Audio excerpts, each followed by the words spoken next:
The following stream contains mature content and subject matter. Viewer discretion is advised.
I'm going to use that cup actually when we do the D&D stream. That's going to be my cup that I'm drinking from for D&D. So nothing like drinking out of a skull. That's right. It'll be a great skull. Good evening, everyone. Welcome to McStabber Studios. Chicago for dust we are. I am the storyteller who is totally not planning to drink from a skull for the D&D stream, Shanky McStabber. And hi, I am Slackshire playing Margot McAllister, the Tremere, undercover. I'm Junie Van Esch, and I don't drink from skulls. I'm playing Luella Blackburn, the Ventru. Yeah, I'm Jen of Thieves, and I am playing Regina Adler, Malkavian, who hopes it isn't her skull. I'm Urian, and I'm playing Kenny McComas, one of the two Toreadors.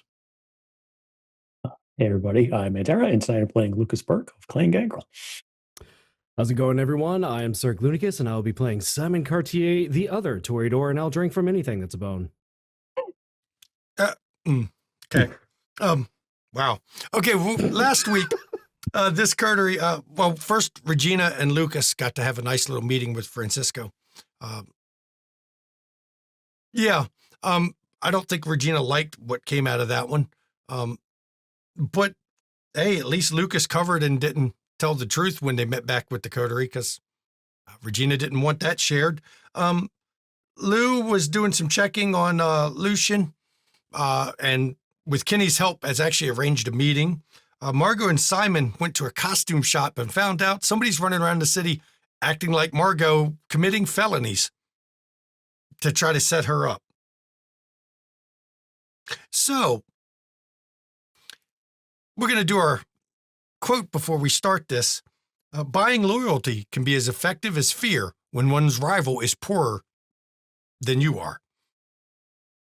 Kay Ritz said that. As we're opening up tonight, everybody, I still haven't decided whose scene is first. Let's start with, we're going to start with Regina and Simon heading over to Alan Sovereign. City Hall is where you're told to meet. Lou even gave you a nice room number, an office.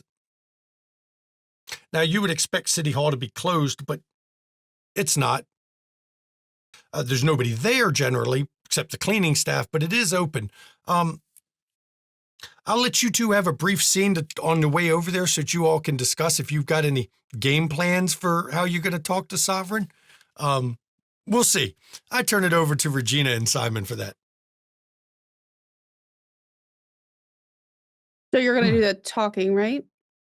Well, I guess that's what I'm known for, right? I was gonna Yes. ask if you want to do the good cop, bad cop, or Laurel and Hardy, talky, silent. Yeah. I thought we would just have you jump right in, and then once you talk your way into a corner, I would pop in to turn you around and head in a more productive direction. I mean, that is a plan. Alternatively, I could play spooky Malkavian, like, oh, I had a vision. You should stop this while you can. Oh shit. A little, yeah, a little truth laced with a possibility of what could be. I mean, it's not like this. It's not like she's not an actual risk to the masquerade and threatening us. Dressing up as us, and committing armed fucking robbery.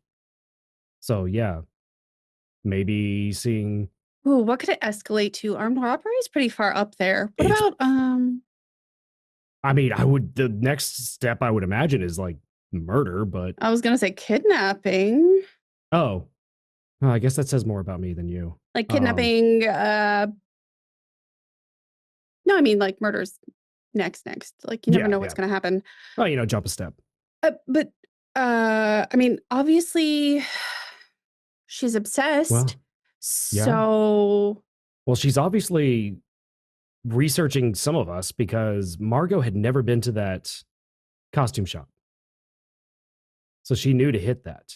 how did she know? I'm the only one who's ever been there as far as I knew. Ugh, I bet that bitch has visions too.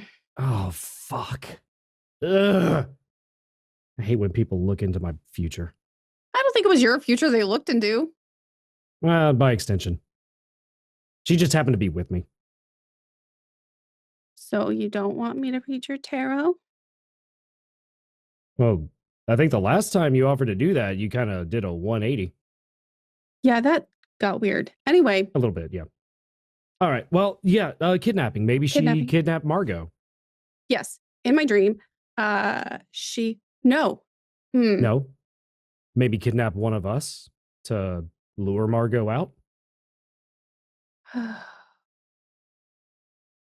I was going to say found someone's haven, because that's a real big no-no. I think you would Yeah. understand that's a big problem, right? Yeah.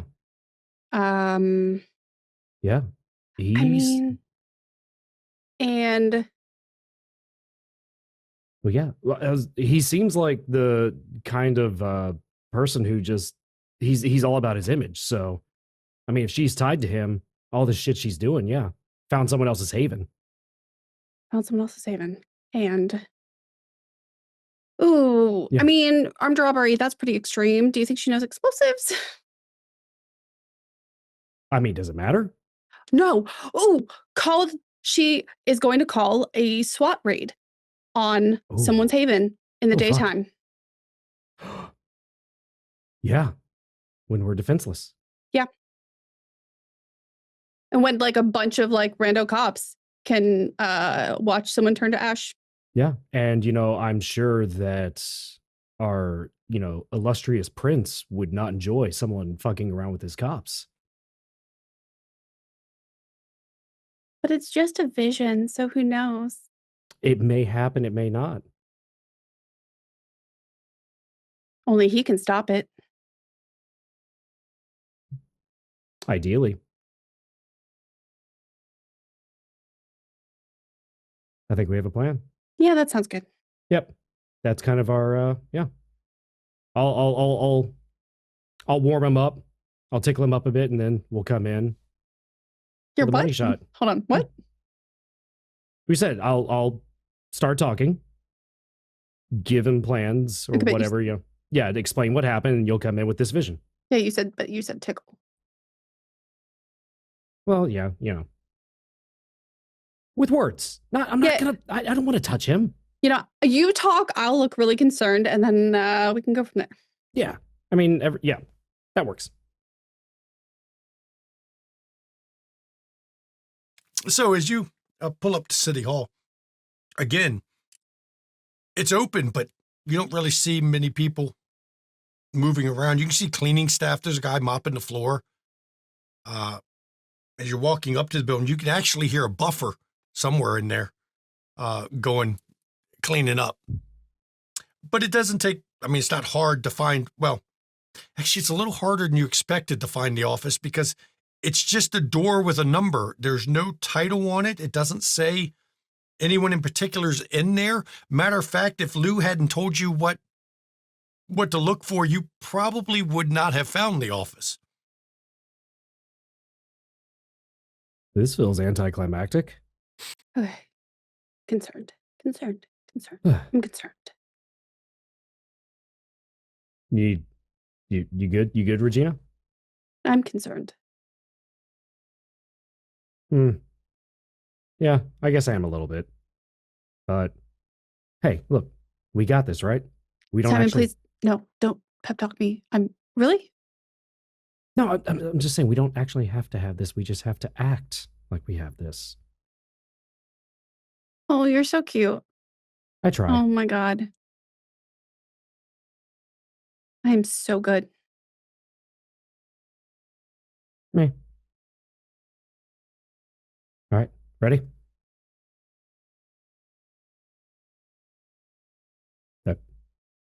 When you knock on the door, almost immediately, a voice goes, "You can come in." I'll open the door.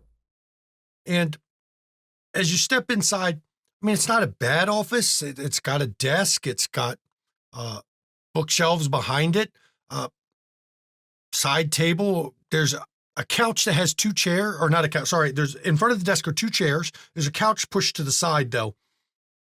And there's no papers anywhere tonight. None. The office almost looks spotless. But the man you see standing behind the desk, the only way to describe it is weasel-faced with kind of pinched up features. He is wearing a nice suit, but you could tell the suit does nothing for the rest of him. He's got no chin. He's got a pinched up weaselly face, sharp nose. Got gray eyes that are a little too keen staring at you. Yes. Please come in. Have a seat. Thank you. Thank you for making time for us, Mr. Sovereign. Of course, of course. Oh. You would be Simon, and that would be Regina. Enchanté, monsieur. Yes, I guess our reputation precedes us. A reputation does precede you, yes. Well, one could argue a reputation is better than no reputation. Oui? That would probably be a false argument. Debatable, but sadly that is not the point of tonight. But please, have a seat. Thank you.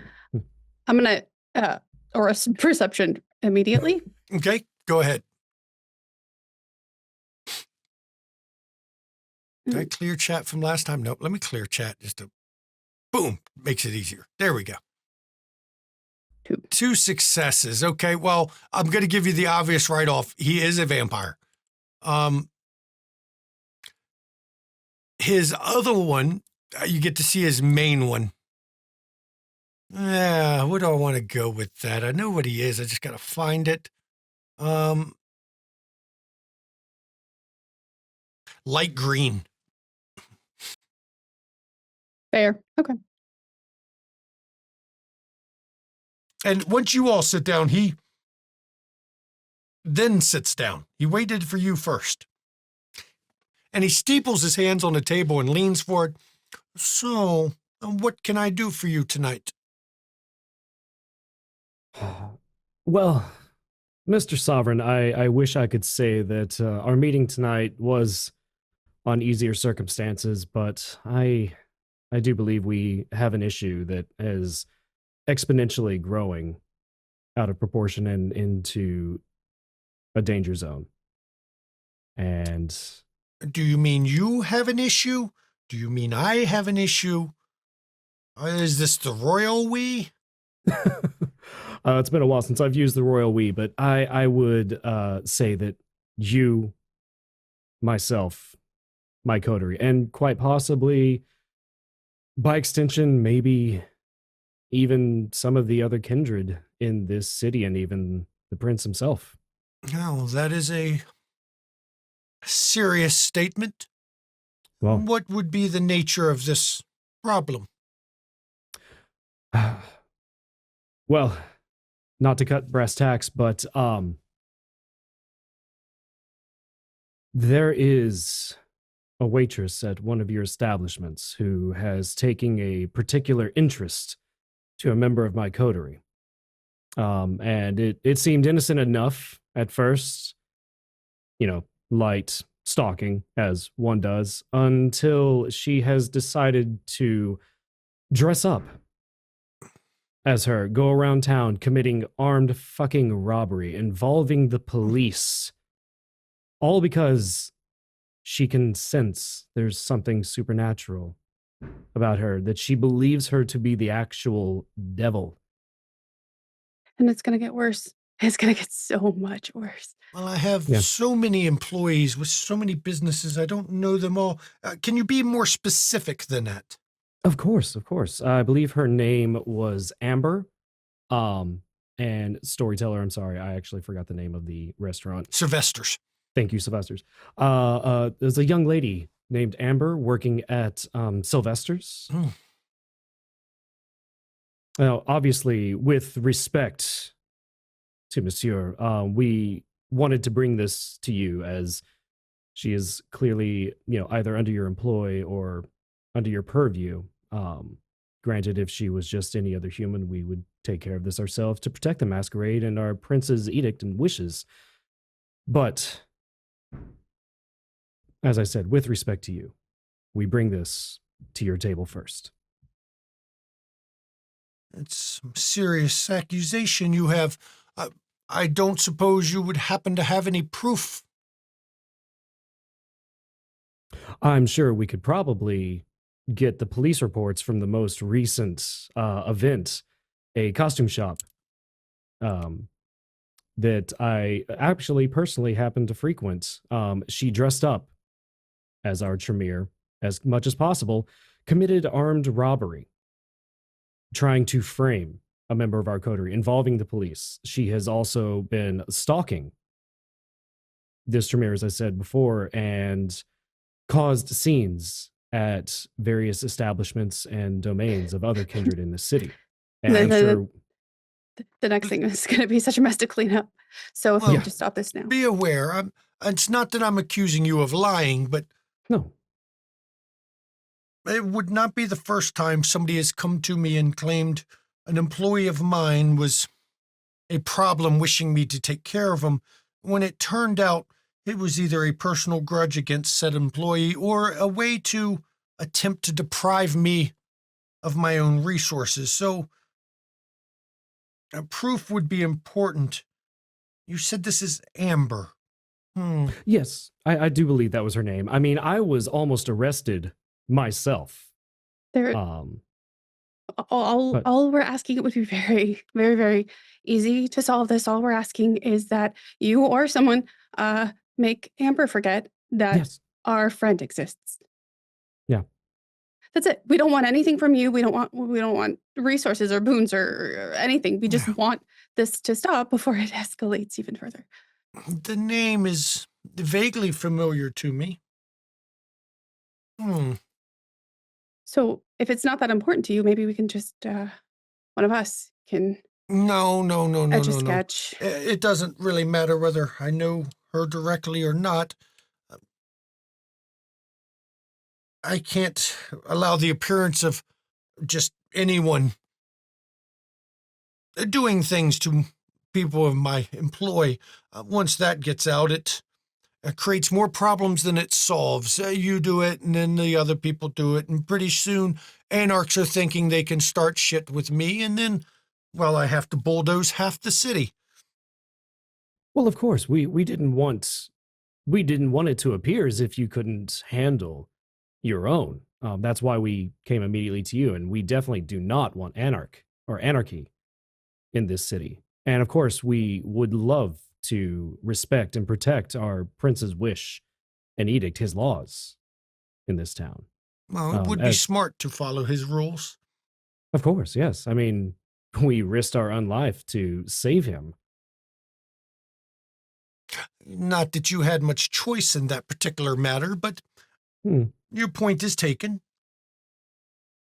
I can definitely look into this and have some of my people see what's going on. And you're sure it's not something your Tremere has arranged? It wouldn't be the first time that Tremere have tried to climb the ladder at the expense of someone else. Yeah, she's not smart enough for that. I promise you. Anyway, you could try to figure this out in the next week because I feel like we're on a bit of a timeline here. And why would you say that? Just a hunch. I just like when I just like when my betters give me time limits, so you can imagine how I feel when others do it. Monsieur, I would dare say she robbed the costume shop during the day. So one could argue if she can sense something supernatural, if she does possibly understand something about our society, she might know when to attack next when we're most vulnerable, namely when the sun is up. And I do not wish to give you a timeline. I do not propose to hold myself above you like that at all, but tempus fugit, mon ami. You say a week, like, why exactly is there a deadline? Maybe there's not. Maybe it would be totally fine. Maybe I mean it's obviously still an issue if the cops are getting called and our friends are getting identified, but I just sometimes have dreams. So. And I dare say the prince's own life was saved by the dreams and visions of Miss Regina. I would bet my own life on what she sees. I think she saw the police response to the costume shop, and I think she's going to use them again. I will make sure that this is investigated. But I'm going to have to ask you, in the meantime, to avoid my places of business.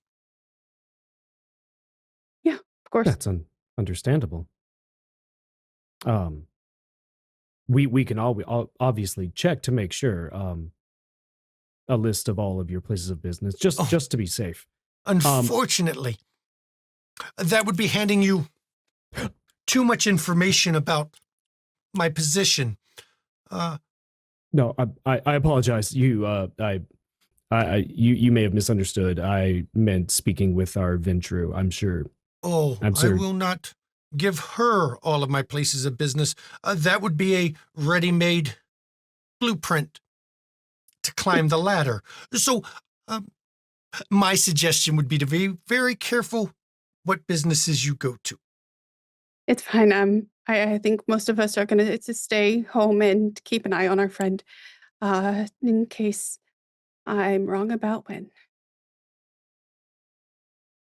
Well, no offense to you, Miss Adler, but for every true vision your clan have, I can find 10 of them that were not, or another 5 that were found true after the fact by looking things at a certain way. So, my real question for you, though, if this is being done to the Tremere in your group, why is she not here?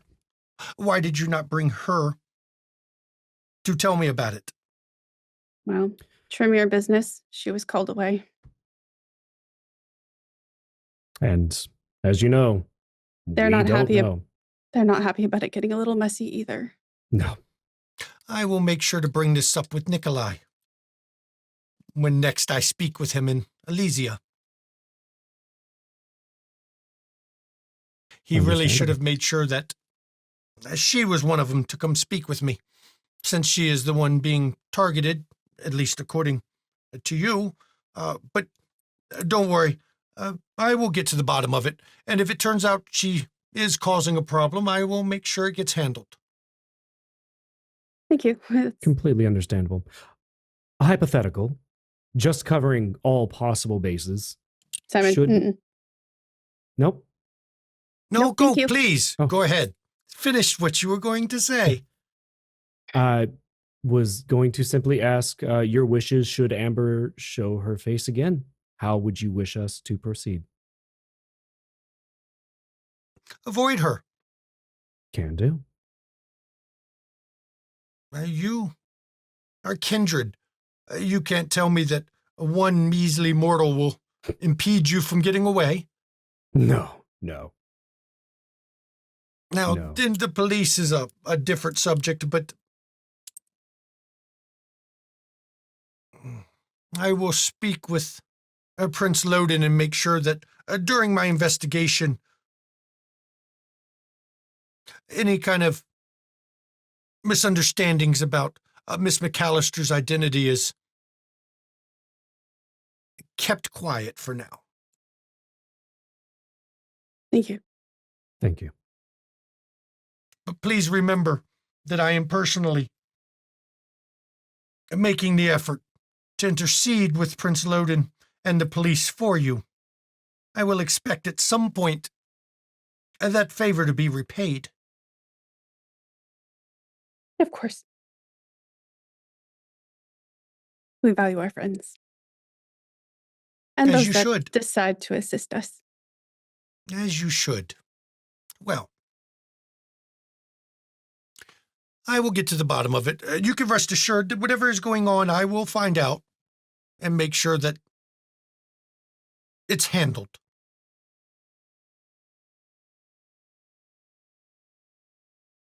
That's all we can ask, I believe. Was there any other business you wish to speak about? No, we don't want to take up any more of your time. No, I'm sure it's far more valuable than anything we have to bring up. It is. And Regina's already standing. He doesn't even get up. Simon. He doesn't get up from the table this time. He just closed the door behind you, please. Yes. And as you all leave, we're going to flash over now to Lucas. Thankfully, you have obfuscate, so you have ways to get onto buildings. And to be fair, cameras are not that common yet. No. So you don't have to worry about that. You did find a building that overlooks what you're looking at. Now, I will give you a basic idea. It's not a big warehouse. It's not a giant place. Maybe 4,000 or 5,000 square foot. Mm-hmm. It's not for a warehouse. It's actually not very big at all. There is a fence around it with a guard booth at the front. And you notice that it is open all night, actually. At various points during your surveillance, vehicles come up, sometimes personal cars, sometimes trucks. They normally, the personal cars don't pull up to the gate. They go over to the parking area and actually walk up to a gate with a different guard.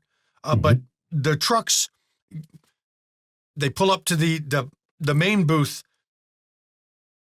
You're pretty sure they're handing or showing a badge of some kind and getting let in beyond it. Now, inside the area, there's 2 or 3 guards that wander around, but they're not like military precision.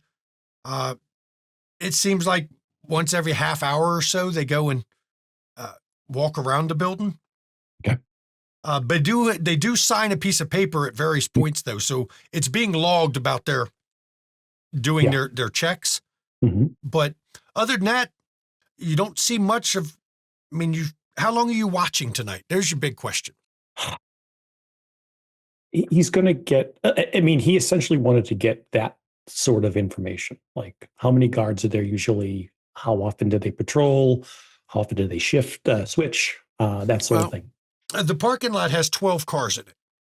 Mhm. Now, let me see. For you to roll, let's give you a good roll for this one. Streetwise is probably a good one. Okay. Larceny, perception, streetwise, perception, larceny. You can use one of those two. Difficulty 6. Let me clear this giant wall of text I have from Scry the Soul, because that thing puts a lot of text in chat. Attentive? Sure. Okay. And you said diff 6? Yep. All right. 3 successes. I will tell you, you're pretty sure not all those cars they wouldn't be doubling up in them. So if you assume 1 or 2 of them might have carpooled, 12 to 14, maybe 15 people tops in the whole area. Now, all of them wouldn't be guards because they're obviously getting business. And you've actually you see a couple people come out, like when the trucks come out with a clipboard, talk to the driver, and then have the driver back up to the back of the warehouse. So, and a couple of the people that walk in, they're wearing suits normally. As they walk in, they go in for about 20, 30 minutes and come back out. So they're doing business of some kind with the place. So if you figure there's actually at least a clerk in there and maybe a manager, 10 to 12 guards tops, but they're not very attentive. What kind of suits are they? For the people who are coming in? Yeah. You got a good camera. I'm thinking on this one. To seeing if they are of the pinstripe variety. You have Eyes of the Beast, which will let you see pretty well. No pinstripes. 1 or 2 you think are nice suits from this distance. A couple of them you can tell from this distance look like off the rack. There's a variation. You've probably seen about 6 visitors that have come up to the main gate or to the pedestrian gates to get in. None of them stayed more than 20 minutes. Okay. Does the truck drive in, or other bays? Like they just back up to the bay and door opens, they unload? I mean, you've got to obfuscate, but I'm still going to make you roll. Sure. Give me a dexterity stealth. This is to check about you getting to see behind the building to see it, because you can't really see the front, but shouldn't be too hard. Difficulty still 6. Obfuscate makes a big difference, but animals sometimes sense obfuscate. Now, you haven't seen any dogs with them, but that don't mean there's not some others. Feline grace, especially. Sure. I like that one. You going cat burglar tonight. I like it. Yeah, he also has innocuous to animals, so they may not react to them. That's good to point out to me. Let's see. 10 successes. Holy shit. Impressive. I like that roll. That's pretty fucking good. Lots of fucking crits off that one. So you easily, not a sound comes. Nothing seems to notice as you sweep the building. The backside has 3 different bays that you catch one of the trucks coming in and out. Now, that also allowed you to see inside the warehouse itself. And there's a couple spots you could see, and you got pictures of it. Looks like it's for very large packages. They're all in shelves, big, giant, industrial-sized shelves marked with, a number on them to know where it is. They've got a whole bunch of little shelves. The place is about half full. Okay. And you figure easily a couple hundred packages in there. Thankfully, you did get info about the lot number and everything. Interesting. Did I see where the office is? Is it up above? You can see it seems to be at the very front of the building. Yeah. Because the offices actually has a glass wall to see into the warehouse itself. So, and you could actually confirm there's a lady behind the desk that you see it through the glass wall at the front.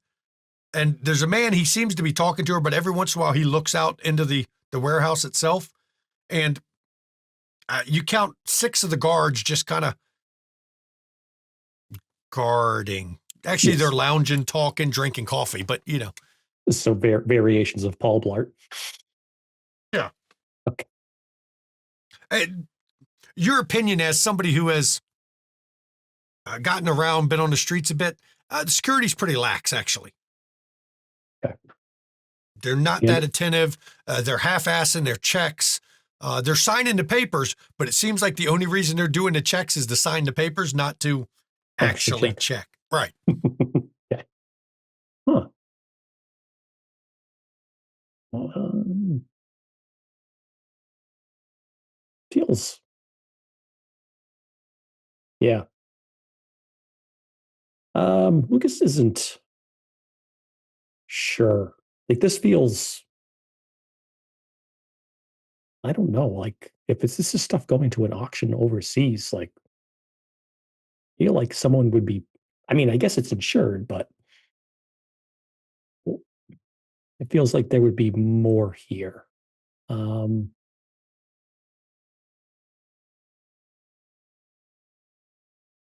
So we're fully in the dock area. Is there? You're pretty close to the docks themselves, Okay. yeah. Okay. What's around us? Like, what other buildings are around us? Other warehouses? Most of them are warehouses of various points, various types. There's a number of them. Some of them, I mean, the warehouse would be stretching it. They're tiny little buildings, claim they're import, export. One or two you suspect could be even fronts, but not this one. There's some bigger than them. I mean, there's some big ones big buildings out there, but I mean, it's a lot of warehouses, a lot of logistics, fuel companies. There's a couple freight truck companies in this area that probably would be leased out or hired out to transport stuff that comes off a ship to be transported somewhere else. There is a customs building because stuff sometimes comes from Canada across the lakes and has to be hit the customs. The customs building does have a lot of guards, very attentive guards. I've got, yeah, of course. Do I see any cameras inside? From where 10 successes, you can get pretty close up in there. I mean, are you willing to jump the fence with your obfuscate with 10 successes? I can ask you on that. I've got potence. We've got one potence now. Yeah. They'd probably clear the fence pretty easily. So you get a little closer up in there, maybe behind the fence line up in the area. There's no cameras inside, probably because the whole wall, your guess is because the manager and secretary's in there and then or the clerk, and then all the guards that just seem to hang out in the warehouse. Mm-hmm. And they leave the door. One of the doors are always open, it seems. Mm-hmm. It probably makes it a little chilly in there, but you can hear the heater running from outside, all the heat blasting in there. Okay, so two things he's going to do. The next, he's going to spend a little more time. You can see his character sheet, so you'll know why he's doing this. Studying some of the guards for 5 minutes or so. Okay. Just to get a feel for how they, the general posture, how they act, how they sound. I get it. Let's go with let's see how much you can pick up. Give me your perception alertness. Okay. Just so we have it, an idea. I'm sure. And my luck won't run forever, so I'm going to use a willpower. That's the important one. 3. Mm-hmm. Okay, it just gives me an idea of, how much you'll remember for later. Okay. And the other thing he wants to do is just to satisfy a curiosity. He's going to go find a nearby sewer access. Okay. Your stealth is real good. As you're wandering around, I will say, as you go away from that warehouse building, mm-hmm. you can find sewers. There's lots of them. But you hear some trash cans getting knocked over. It's not where you are. It's about, it's around the corner a bit from you. Mm-hmm. You hear it's growling. And then nothing.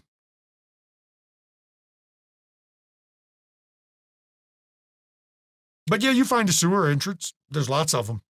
I mean, it doesn't go very deep because, well, By the Metal wall. water, it floods pretty quick. They got to pump that shit dry all the time. No, he just wants to see, like, he wants to like just poke his head down so he can see if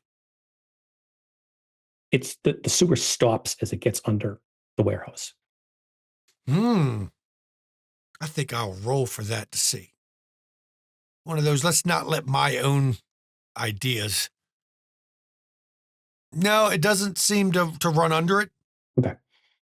You know, they got to have some sort of drainage. That's code. Yeah. But it may not be a full sewer. It may just be a pipe. Okay. All right. And I guess the last thing he wants to do then, it's just, can he get up on a roof, Potence up on a roof, like just sort of a soaring leap? I'm sure you can find many roofs with ladders that go up to them too, because you got to service the heat and air AC units that are on roofs. Yeah, he wants to look to see what might have been knocking over trash cans, just to make sure this isn't something that could come up later. You get up on a roof and you're just gonna Batman up there for a bit. Yeah, just like kind of like look over the edge, like kind of crouch up on top, and you're gonna be Batman. You're gonna be obfuscated, but in that Batman pose, watching the city, just so that he can't see my face. Just don't talk like this. You'll be fine. Okay, we're gonna flash back to you. Okay. In a few minutes here, we're going to flash to Lou and Kenny. Gary Import Export, such a great original name. You have to drive out to Gary, past the graveyard, the rusted out, rust belt buildings of what once was Gary's thriving steel industry. That even though Kenny, you'll recall at the party, Modia said he'd worked a deal to bring some of the steel foundries back. No. Nothing's been built. Nothing's come back. Yeah, just what I expected. Nothing. He didn't do anything. Yep. I'll let Lou, you and Kenny can have a talk on your way over there, and I will let y'all have a talk. Hey, Lou, welcome to my my former home. Thanks. Yeah, I remember coming through here when I was a kid going to the Indiana Dunes. Welcome to my childhood. It changed much? Exceedingly. It was actually quite a huge, I wouldn't say city, but townish town. It was actually quite a thing back in what? God. 60s, 70s, and all the way up through the mid 80s. Then everyone started leaving and steel moved, manufacturing stopped, and things started shutting down. Well, one of my brothers used to work over in the steel plant. Yeah. Mm-hmm. Yeah. Well, I mean, my sire had said he was going to revitalize the area and bring things back, but as usual, not a goddamn thing. What? Does he just have a whole bunch of pipe dreams and wishes and never executes on them? Why? I don't have an answer. I wish I did. Okay. Interesting. So you're going to talk for most of this, right? For both of us. Yes. Yeah. Oh, no. You're the business woman. Yeah. No. Yes. Because I know I'm going to say that we're going to ship Simon.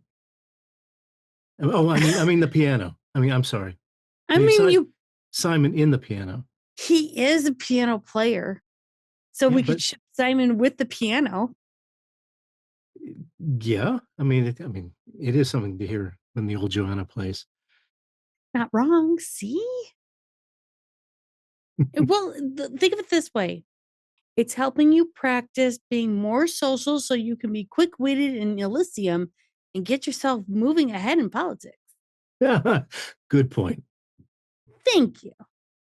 It makes me not have to say a whole lot, and then I don't have to put my, stiletto shoe in my mouth. It makes a whole bunch of sense. Not to mention, he's probably old, and you have a better rapport with him than I do.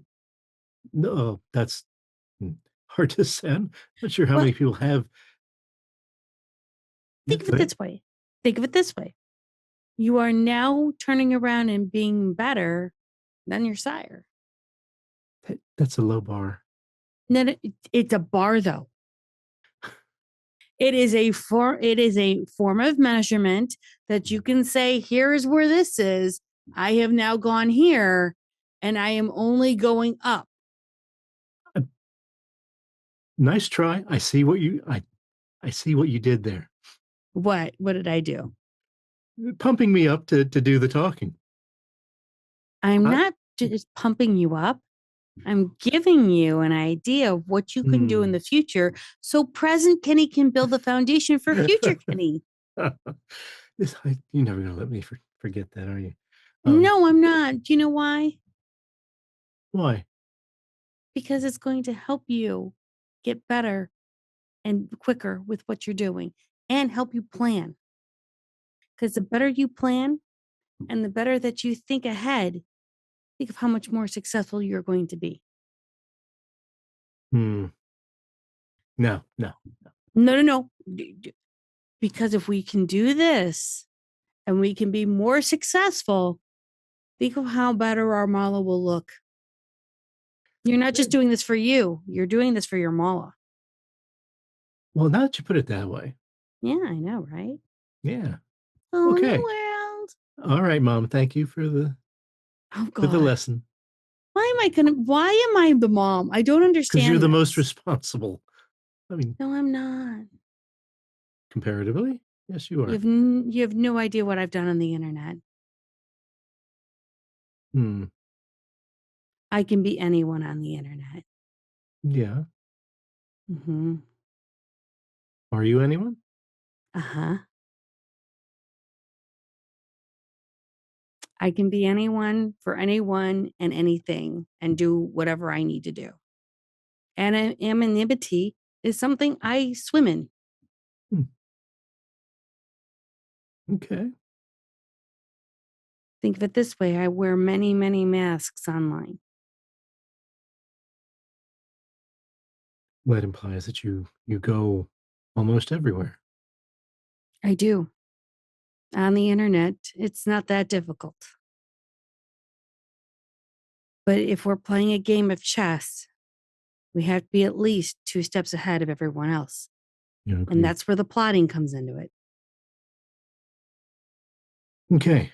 But I know, and I believe in you. I know that you can do this. Look, you're talking from a girl who had a construction worker's father and a secretary for a mother. And I went through it. Doesn't seem out of the ordinary at all. But I went to MIT. Mm-hmm.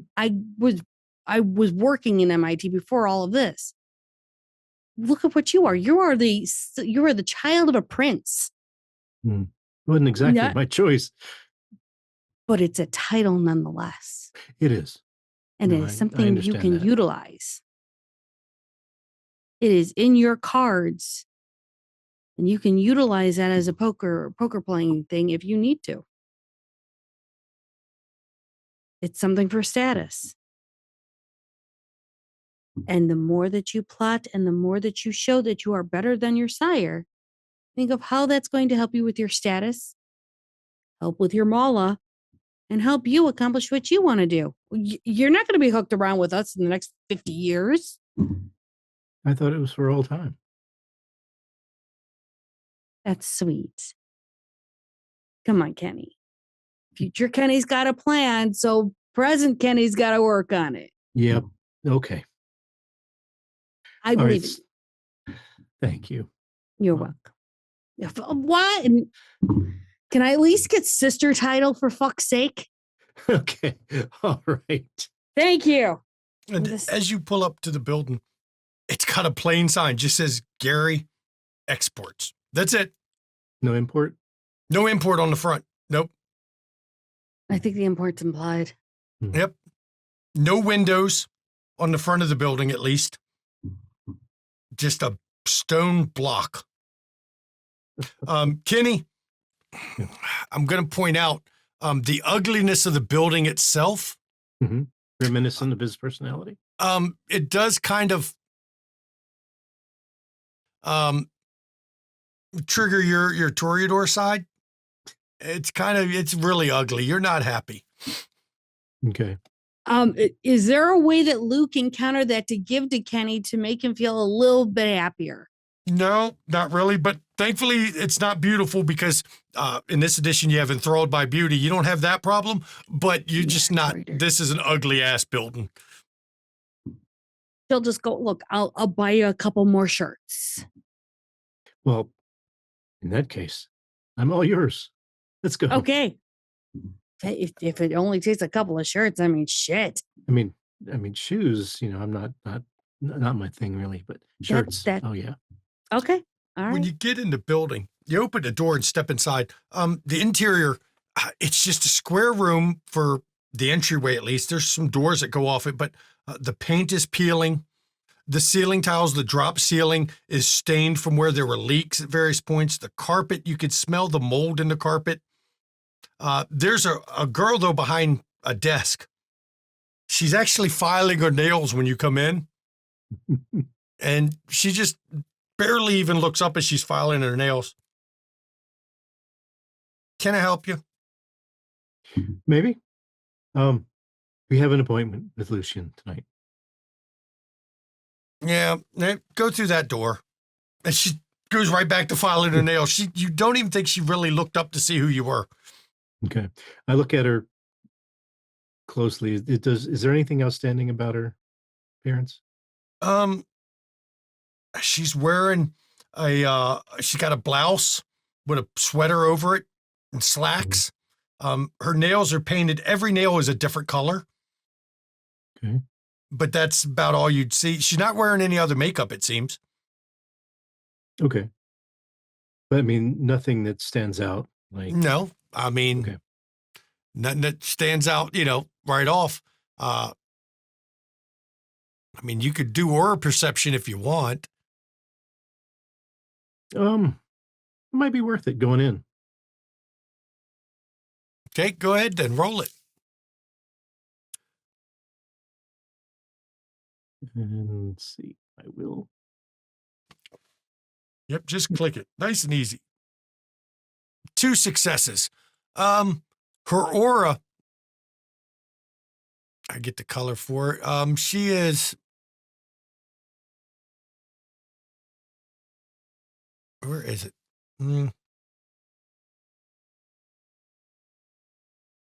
Gotta find it.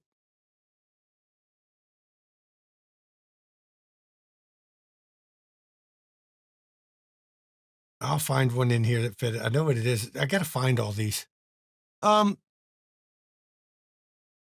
She's got a yellow aura, but it's got pale splotches or spotches in it. Okay. But I don't see what the pale. That's a ghoul. Oh, okay.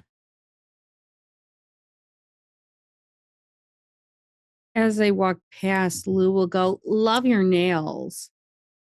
Yeah, Love the thank you. colors. I'm just experimenting, trying to figure out what looks right. You might want to go for that one. Classic red's always a good one. But that purple, I love that with your coloring. And she looks up. Looks at you. Wouldn't the classic red kind of make me look like a cheap whore, though? No, because you use that red that is very classic of old Hollywood, 1940s. I'll take a look at that. Thanks. He's in there. Just Right. Of course. walk in. Thank you. Go ahead and just walk in. Perfect. Thank you. And we make our way back. Oh, go ahead. Lou will actually gently knock before opening the door because not There's rude. no reply, but when you open the door, Lucian is sitting behind a desk. Now, I'll describe him again. He's obviously a tall man, very broad shoulders, got square, kind of rugged features on his face, hair black with some gray in it, but cut real close to his head. Dark brown eyes that almost look like they're looking through you. But when you come in, he's kind of cocked back in his chair, just staring at you. And there's 2 chairs set out in front of him. He just kind of, because you all had said you were wanting to come meet with him, so he just kind of points at the chairs and just Goes back to leaning back, looking at you. Good evening, Lucian. Good evening, sir.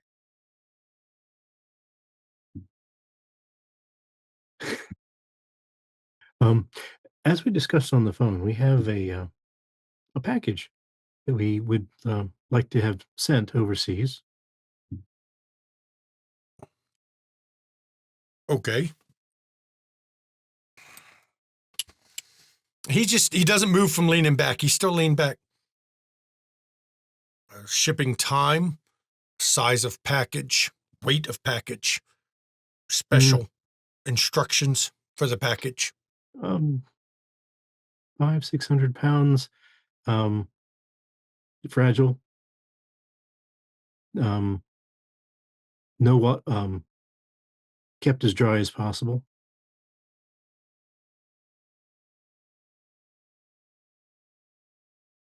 Time frame. And I look over at Lou. It's like, what do you think? It's being made right now. It should be ready in about a month and a half. But I would say, given voyages, maybe 2 weeks to sail if possible. It's going to Germany. Germany. It will take, depending on the ship you want me to put it on, I can get it there anywhere from a week to 3 weeks. Okay.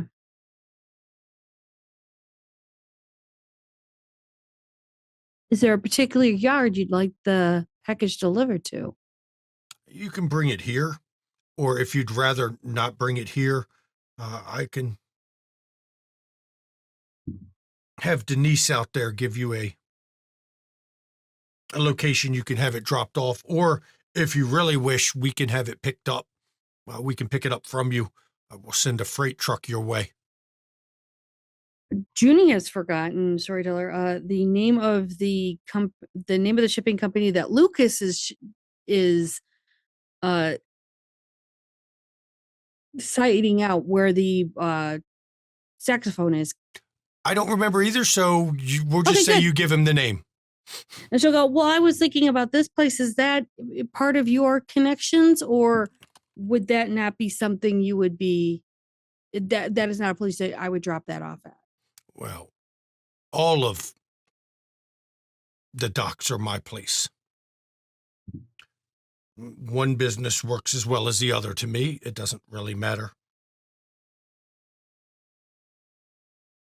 I see. And it'd be secure and hold, right? With insurance? If you wish it insured, of course. Okay. Now, you've not done business with me before. Here's how it works. Okay. Once it boards the ship, it is under my protection. Once it boards the ship. But before that,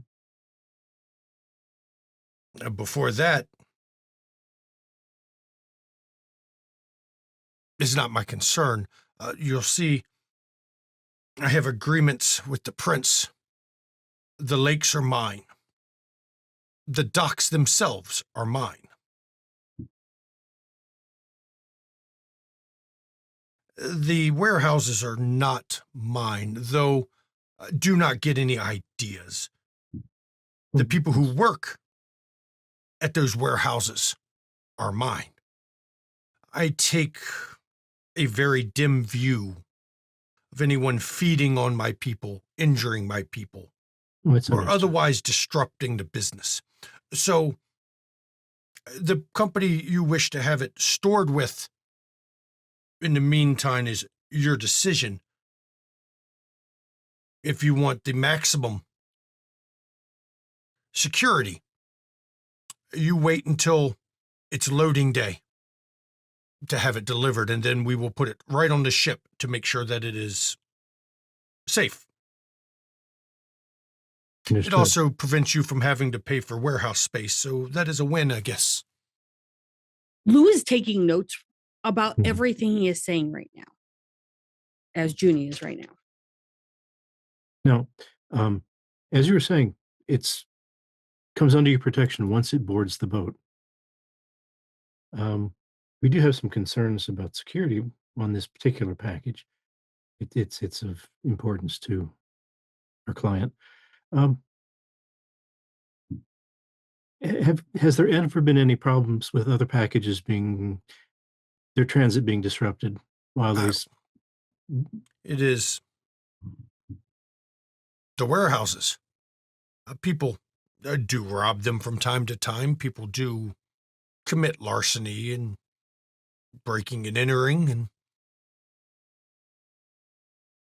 sometimes they even make very poor choices. But that is why I say, for best protection, is you should keep it with you until it comes time. No, I understand. I mean, because when we take receipt of the package, it may come a bit earlier than the expected shipping date. So we would like to make sure it was secure as soon as possible. Is there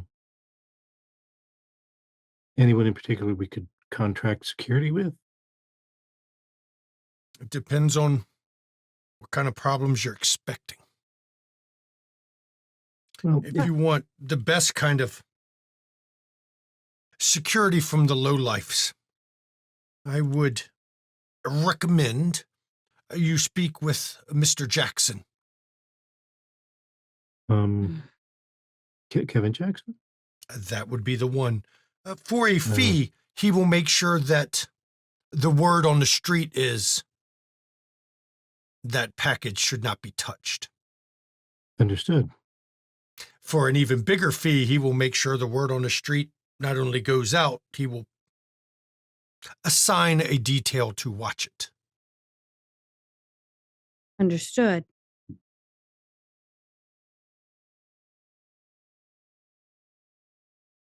That sounds like a pretty good thing to me.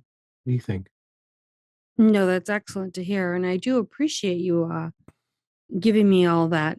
It helps to actually secure things a lot quicker, especially when this package is done and ready. And payment for the shipment, how do you usually prefer? You won't be surprised to find out money is not really No, true. a Well, concern. payment doesn't necessarily mean money. It can be other things. Correct. Exactly. You owe me a favor, Reasonable. one that I may have need to collect. Or you could do me another favor and just stab the rotten bastard who sired you, but I know that's a bit. and Kenny does laugh about that. I'm only half joking. Oh, If I really understand. wanted him gone, I could kill him myself, but he's just annoying. He thinks he runs this area. Fool. Well, at least you're having a decent business. That's the important part. And that you are doing well. He looks at the building.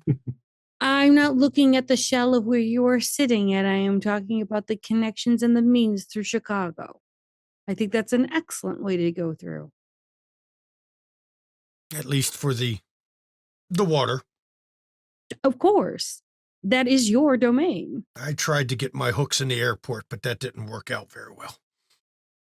From what I understand, it's interesting to see how it's interesting to see Chicago from a different light from where I was, but mere mortal. Yeah. But I think that this is actually very well and very good, actually.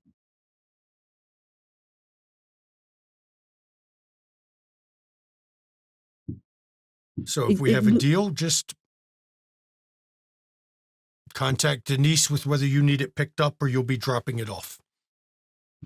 Okay. I will Yep. make sure that as soon as I get the information, I can then definitely give her a call and set things up for us. Thank you very much for your time. I do appreciate talking to you. Thank you so much. On your way out, tell Denise to contact B and tell him I lost the bet. She'll know what it means. Okay. Anything else we can do for you, sir? No, that's good enough.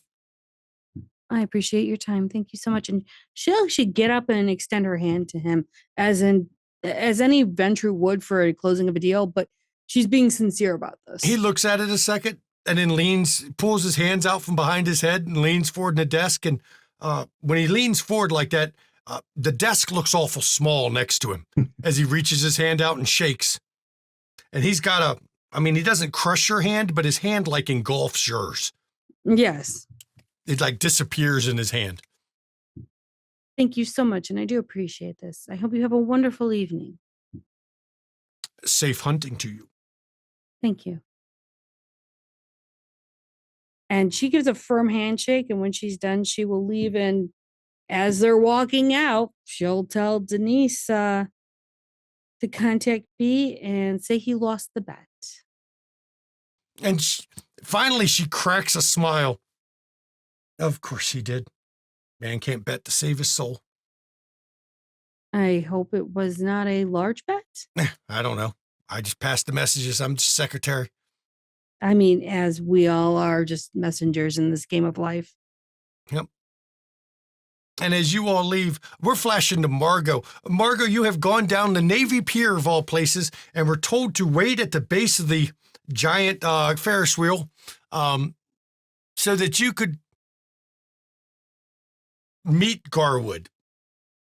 And so she walks down and she's kind of like, she's obviously in costume because everyone was worried about her getting spotted and that she was going to get sniped or she was going to, the stalker is going to come get her. So when she was leaving the costume place, she grabbed the first wig and she grabbed something that looked like frilly, that looked like something that was kind of a pirate looking kind of thing, as only she could grab quick. And so she ended up looking really prissy and frilly. And she's like, well, I'm going to go along with this one.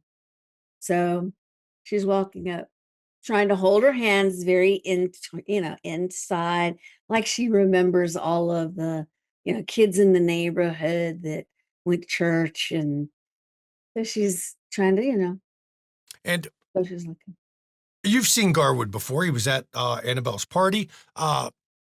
Early 20s, young African-American, short hair, got a nice trimmed mustache. Tonight, he's wearing, he's got a pair of slacks on, and his shirt, he's got a purple shirt that, looks really nice, well-fitting. He's got over it a jacket that is not a trench coat. It's actually a European-style full-length coat. And he spots you. Okay. And he just kind of waves at you and he steps away from the Centennial wheel a bit. I just like to come here once in a while and, check this place out. Look, when I was alive, I didn't want to get on top of that. Didn't want to ride it. It's too high. But now it's like, what would happen? I fall off it. I get hurt a little bit.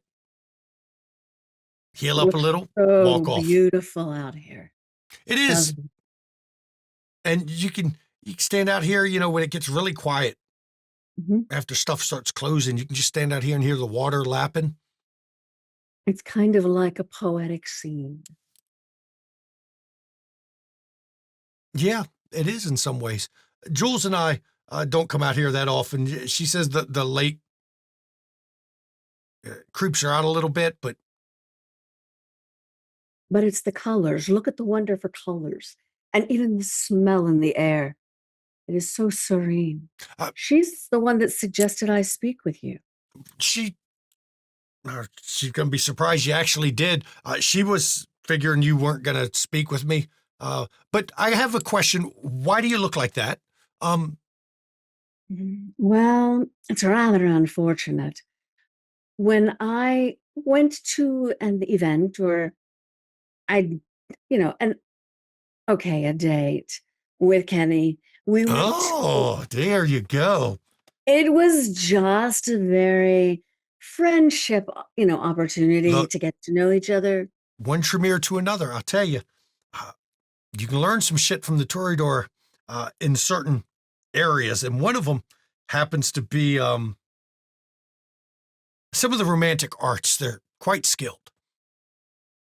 I would not know about that, but I Poor will child. say, we all cannot have the most wonderful experiences. Some of us were sheltered when we were younger. Or Tell at you least what, tell him next time Mhm. he's going to take you on a date to let me know you're going to be there. I will bring my saxophone. I'll serenade you too while you're going. The music, some smooth jazz hitting you, loosen both of you up. By the end of the night, you'll be learning some shit. I do not doubt your skill. I am sure you're extremely skilled with music.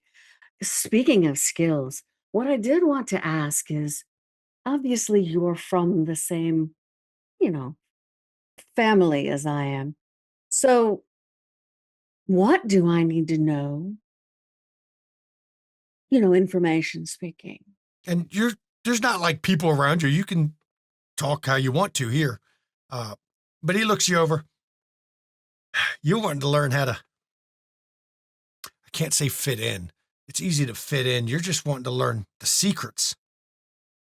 I could tell you a real good one. You notice I have my freedom, right? Yeah, how did you do that? You see, there's an important lesson. If you try to toe the line Uh-huh.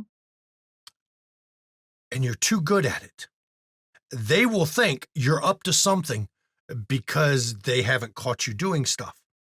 The secret is to find a small way to rebel that convinces them that that's what you're doing so you can do your other stuff. For me, it was baby course. Yeah, they don't approve of baby course. They hate baby course. They don't Mhm. think a Tremere should be part of that. That's great. I'm still doing it. And what does that get me? They think they know my rebellion is hanging out with these anarchs, and sure, they get some info out of them and whatever.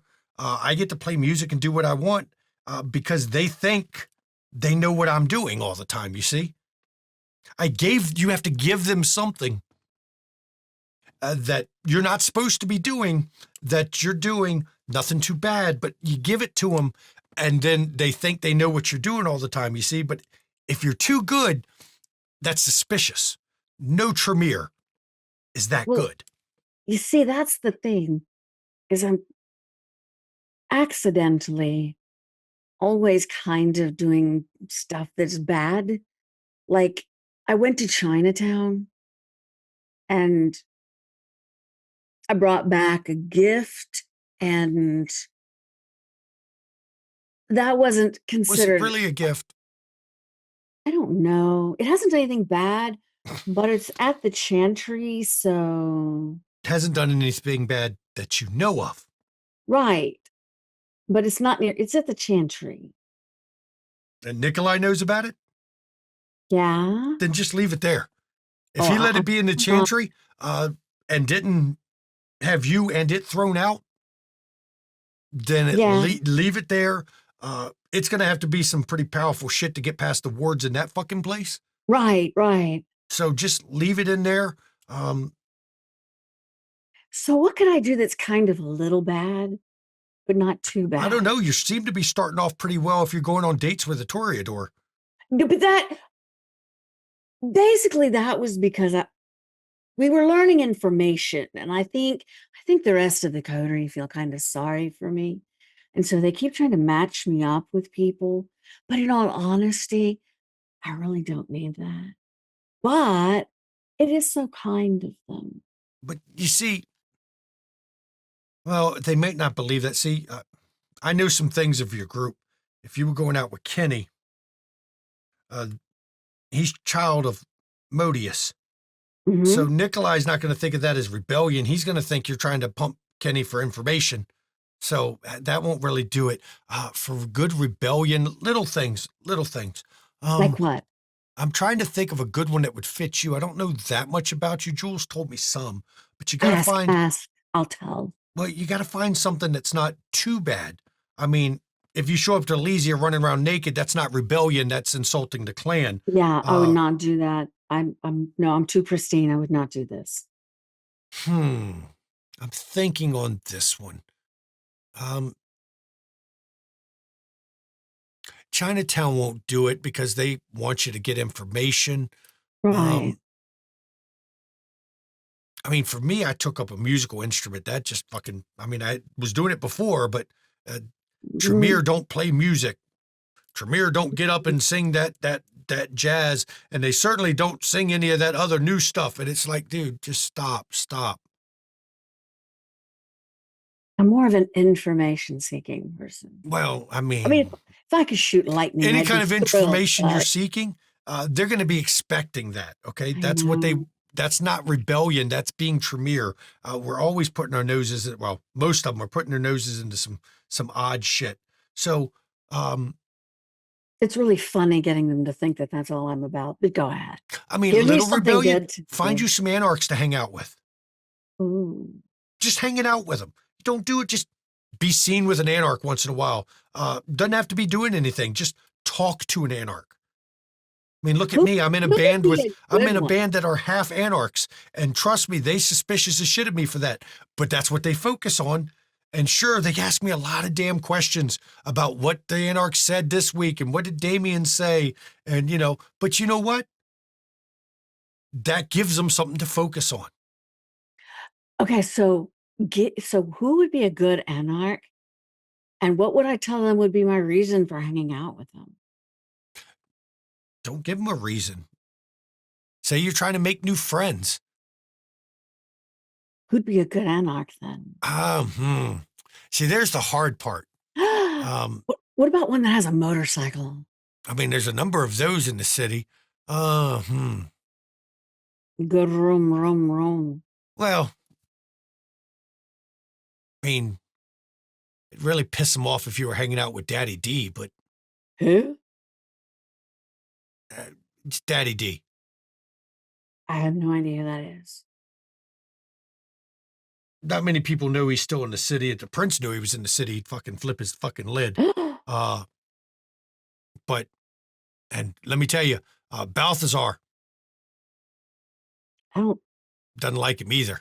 I thought you were suggesting Balthazar. I'm like, no, I'm good. No, Balthazar's not a fucking anarch. He's a fucking Yeah, but still, lick no. spittle fucking brouhaha that sucks up to the prince.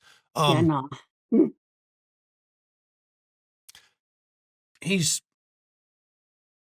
I don't want Nikolai to set me on fire again. Or, what's a little that's fire? kind of. I mean, Daddy D would be interesting, though. Again, you don't want it to have to get back to the prince. That could be a Right. problem with you. a little bit of trouble, but not. I mean, you know. really just want to be real suspicious as fuck. Go to the succubus club and dance with Genghis one night. Guarantee you, one dance with Genghis, and Nikolai will think you're suspicious as shit for that. Because I mean, nobody dances with Genghis, not willingly. Is that my only option, or do we have another? And see, I knew you'd say that. Well, I mean, if you don't want to go that route, trying to think of other routes you could go with that. I mean, you could not be suspicious or not be investigating, trying to gather information all the time. That would make them suspicious as shit because they'd wonder what you found out that makes you not want to look for things. yeah, but that's not fun. I want something. Well, fun. Sometimes it's not always about being fun. It's about throwing them off your scent. I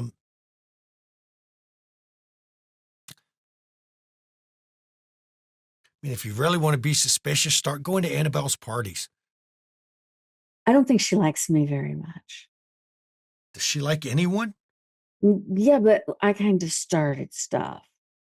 Oh, yeah, that's right. Yeah, I heard about that. Fuck. Well, then you could kill two birds with one stone. You could go on a date with Brett. Brett? Yeah, that's her child. It pissed Annabelle off that you were seen with him, and then, of course, pissed Nikolai off that you're going with him, and probably, I don't know, you need to see a doctor afterwards, but I'm good. I'm good. I'm good. I Oh. don't need any like boils or anything coming. No, we're good. See, there's the hard part. It's you don't want to get in too much trouble. I got lucky. I got an in with the band. hmm You don't. I mean, you want to be a baby chorus groupie? Baby chorus always, we got groupies always looking for more.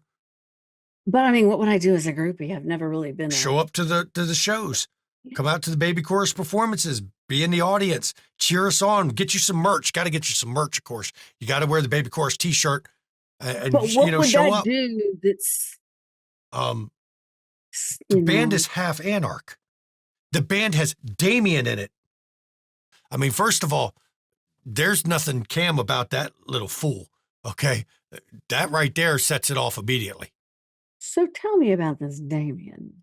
I mean, he's just a little punk ass kid, but man, he can play. Is he fun? He's got a mouth on him, but we don't really care about the mouth. Mouth ain't so much of a problem, really. Is he fun though? I think he's fun. He's good enough to be around Jules. Jules don't run him off. So, Mhm. Don't fuck with him in like a bad way because he'll rock your fucking world. I wasn't thinking about that. But Damien plays rhythm guitar. He's not as good as Kathy, but I'll be honest. Kathy mostly sings, but when she gets that guitar, there's not been many that could beat Kathy. Of course, she Yeah. cheats, but Does he belong to anyone? Damien, Yeah. he's Damien. Anarch, I mean, do they belong to anybody? I don't know. Really? Seriously, if you really want to piss him off, just start coming to our shows. I guarantee you that'll piss him off. And hanging out with Damien. Hang out with Damien, hang out with Baby Chorus, just come to the shows, be seen with Kathy, Nero, hell, Mhm. even talk up Raymond a bit. Raymond Falcon. He's Mhm. kind of, if he's Raymond that night. Mhm. It's hard to know who he is any given night. You can tell based on the instrument. If he's playing bass, that's Raymond. Raymond plays bass. I'm telling you, if Tremere have a low opinion on music as a use. Yeah. There's nothing mystical about it, though I disagree. I think there's a magic to music that lets you really change the emotions in ways that our powers can't. But that's an issue that Abraham and myself have been arguing about. It happens. But a Tremere is a groupie to Baby Chorus. Oh man, that'll get under Nikolai's skin. And when he asks you why, I mean, I'm just we play making good music. friends. We play good music. Remember, when they ask you something, you can't lie. Well, But you Yeah. got to find another reason you're telling the truth. So, making why am friends. I in Baby Chorus? They ask me. I like to play. They can play. We're a good band. So for you, you like their music. If you like the music, if you don't like the music, don't try lying. You won't be able to. You won't be able to lie. The bond will hit you. Unless you're like Kathy, the bond will get you. So being honest, because it's, being who we are and everything, you never exactly know who you can trust. And I've been told 100 times, go talk to Garwood, because Garwood's not going to let you down. So I don't really know you, but I'm taking everyone else's word for it. I mean, know that I'm in the city and I'm a representative technically of Tremere. I want to move up the ladder in power, but I don't want to be the ass kisser. Right. And I want that's to, but if you're I the need ass to kisser, look you won't like- move up. I can tell you now, if you're the ass kisser, they're going to wonder what you're up to. That's why I'm telling you, you've got to do something that they don't approve of, that they're going to bitch at you about it. They're going to, look down at you on it. But you've given them something. They'll be less suspicious of you. look, you're young, just like I am. I'm not that old. And they don't believe it if you're too enthusiastic, if you're too toeing the line. You've got to do something that pushes them See, to think that's you're why not like that. that's why I went to Chinatown. Because if I Yeah. could find a spell, if I could do Oh, something that nobody that you know is above my skill that somehow I could pull off. in this city, what you'd find in Chinatown is not the kind of spells you'll ever be able to do. And I know that for a fact. I talked to Tracy about that place, and the spells that go around there, they don't work with us anymore. Why did that dude in the store tell me I had to take a bowl? What exactly is that stupid bowl I don't know. supposed to do? I've only been there once. And then I said, no, the fuck, and I left. He wanted a snippet of my hair, and I said, no. I knew that was I sure hope you didn't do shady. that. No, I did not. You know, my talks with Tracy have taught me that there's certain, we even have powers to do some sympathetic shit, but the lock of a hair is a direct link back to you. And Yeah, I know. one of what we used to be, at least if you believe the stories they tell about our clan history, what they can do with a lock of your hair is some pretty fucked up shit. They can use it forever to link back to you to do some crazy shit with you. So I would not give up your hair I'm not. to No. any random person. That's like giving your blood to a Tremere. You just don't do it. Right. So, what would be something like? I get it. I'm going to try to go hang out around the Anarchs and research these very interesting individuals over in the Anarchs. Here's a question though. Is there any kind of like extra special, hidden, secret kind of thing I could do, or power or item I could get? Something that is just different than all the other Tremere stuff. Not really. The people who might know that, I can tell you now, that's too much heat you want. You don't want to talk to Vice. If you go get caught talking to Vice, I made that mistake once, and I won't make that mistake a second time. He knows some shit, but don't get caught talking to him. Tracy, I'm not going to lie. She won't speak with you. You're too new. She don't know you she don't know your ass from Adam. She's not going to speak with you at all. She's Nikolai's kid. But they've got a falling out going on. She don't even come to the chantry but once in a great while. I don't know how she does it. She won't tell me. There's some history there or something, but she won't talk to you because she don't know you. And if you don't know, she don't know you, she won't talk to you. So I'm just supposed to hang around Anarchs and freak people out, and then make them a little suspicious. Give them a reason to be suspicious of you. That's all you need. I'm telling you. What? They'll ask you a bunch of questions. Don't lie to them, but make sure that, hey, I went to see the music. I like the music. I'm watching Garwood play. You really, you'll piss them off with saying you like watching me play because, they don't approve of me playing in the first fucking place. Doing that kind of stuff, I'm telling you, once you give them something that makes them think they've caught you doing bad things, but not too bad, because too bad, and I've heard about what happened to you last time. You don't want to pay a visit to Lord Victor. He's an asshole. I'm just a marshmallow getting fried like so you don't want that. But what you want to do, you just need to give them something. I'm telling you, you're too goody two shoes. Yeah, you got busted, and then you went all the way to the other side, and now you're not doing anything that is. You're being too passive, too meek on it. You need to do something. You're young. You have to rebel in some way. Every Tremere has to rebel up to a certain point. Trust me. I wanted to do some rebelling, and I've been told I need to be good. Right. Just don't embarrass the clan. You showing up watching music, there's nothing embarrassing about it. They won't approve, but it's not embarrassing. It doesn't make the clan look bad. Hell, we can point fingers. They want us to talk about embarrassing. We'll bring back up Brett. He's an embarrassment walking everywhere he goes. So if you go and you just give them something, Doesn't matter what it is. The music works. That's a great one. Take up a hobby, macrame, something weird that's not Tremere-like, and they'll think, what the hell's wrong with you? Little shit like that, you know? You got to do some non-Tremere things that they won't approve of, that won't get you in trouble, because then they'll think, okay, you're normal. You're not being suspicious, because they can smell an ass kisser 10 miles away, and if all you're doing is exactly what they want to, that's an ass kisser. They're never going to trust you.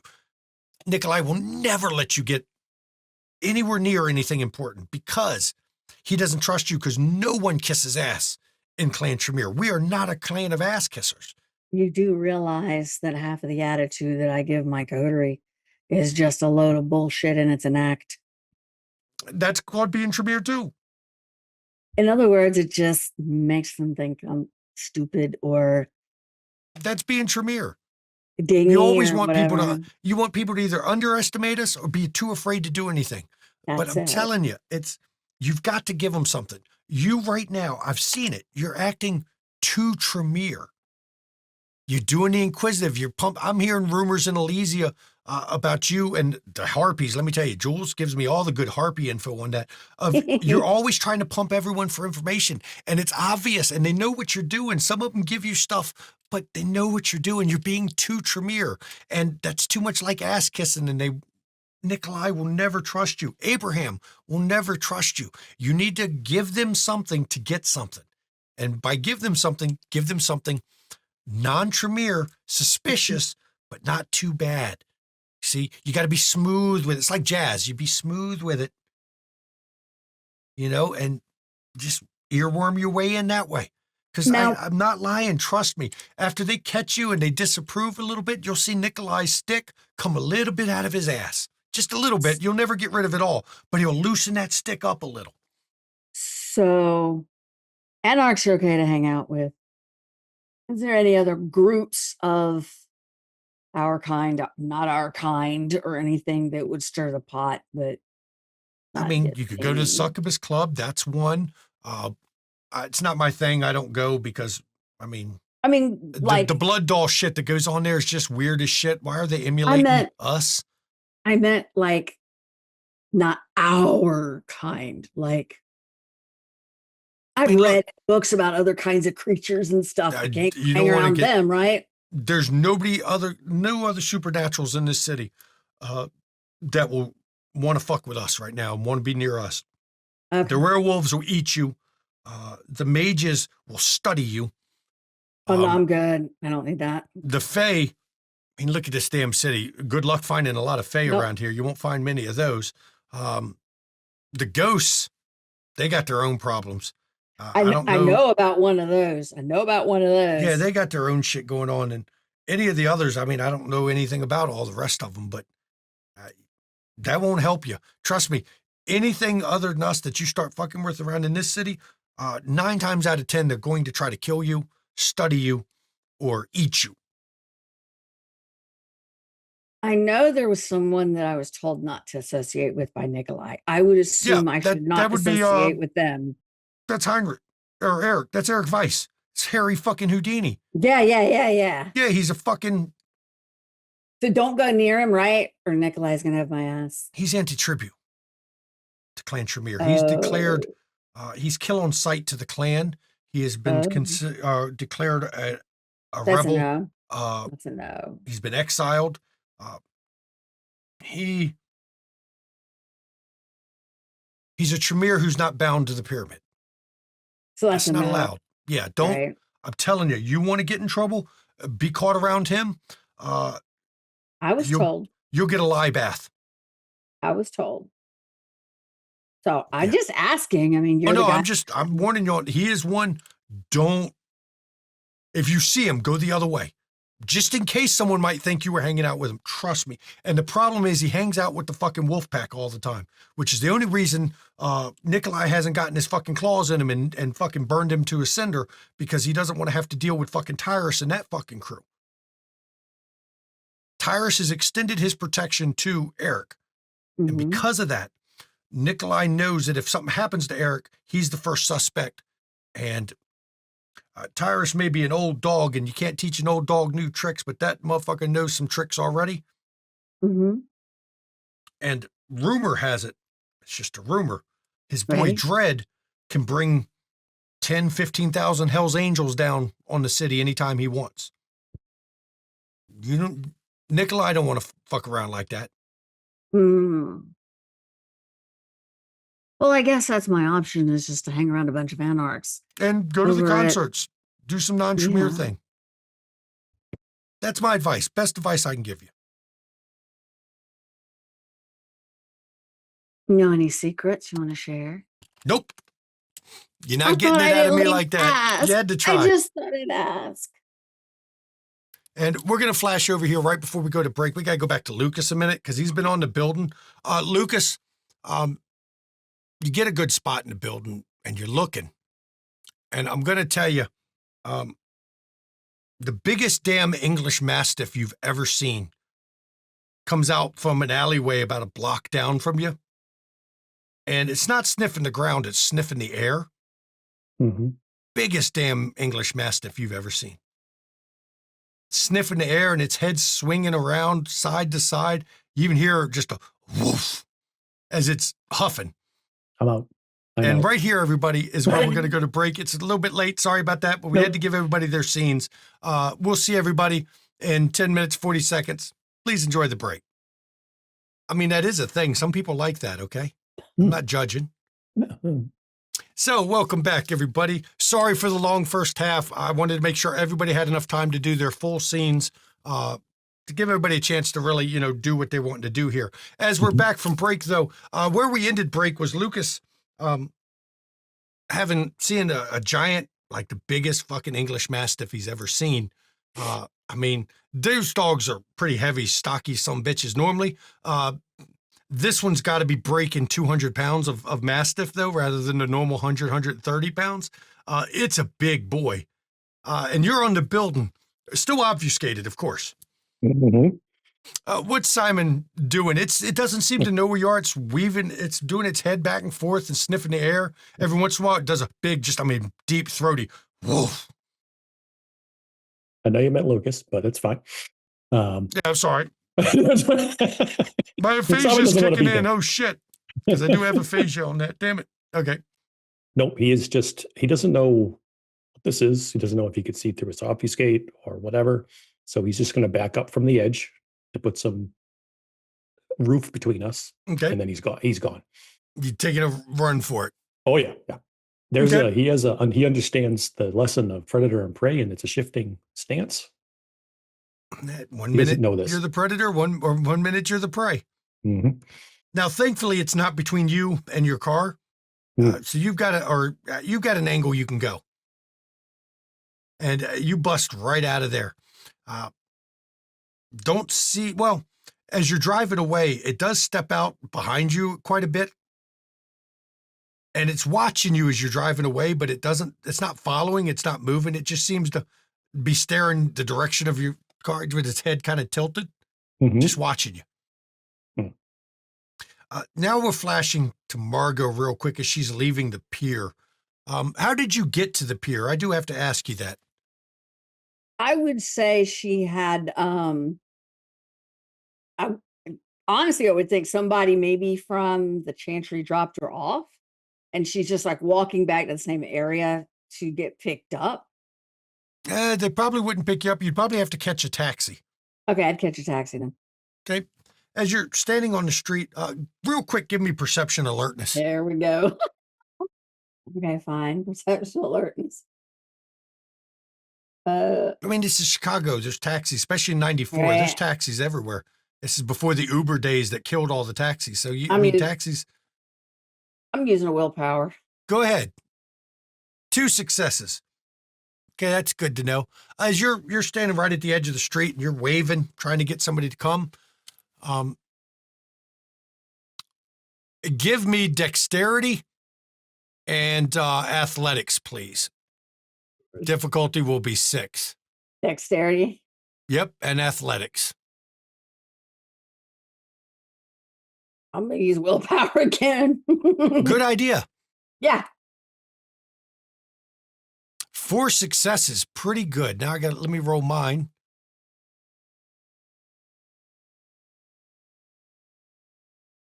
As you're standing there waiting on the taxi cab, you see a taxi start to pull to the side of the road to come towards you.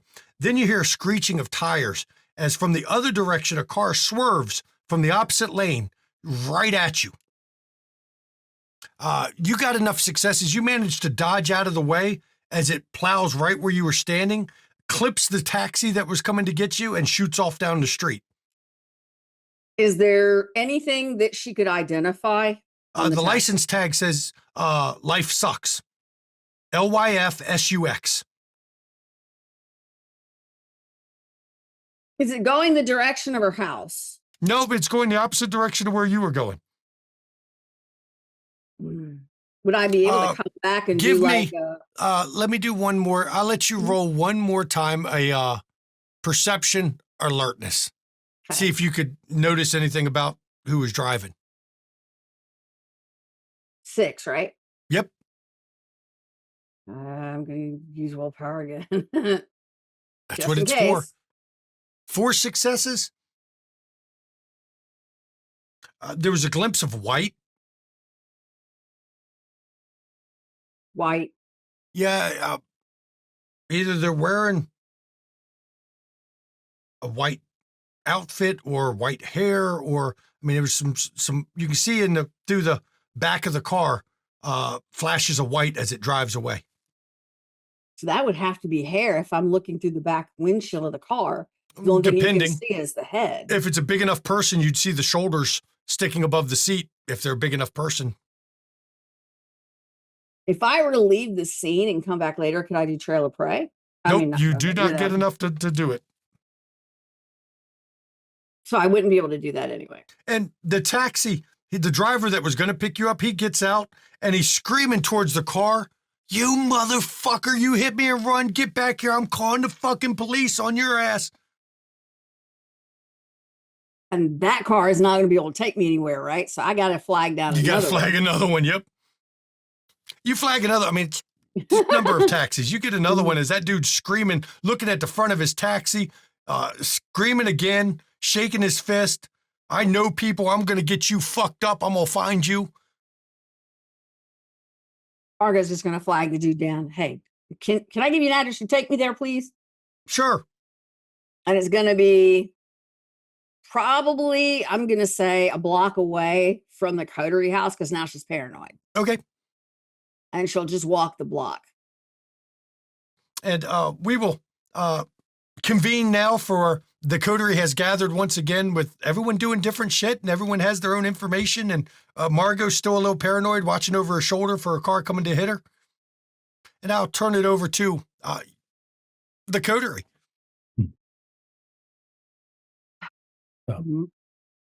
Lucas is in his room, so you'll probably hear him if you come in. Margo's going to walk to the door. Well, that was absolutely precious. What was? And she'll just flop down on the couch. Oh, somebody just tried to hit me in the car. Like who? What kind of car? She would give the description of the car, and then she'd give the description of the license plate. Huh. And then They probably thought they knew you from a PTA meeting. That's the second car that's made an attempt on one of us. And Yeah. the person driving, I didn't catch it fast enough. They hit another car. They hit a taxi. But I don't know if they had white hair or were wearing a white outfit, but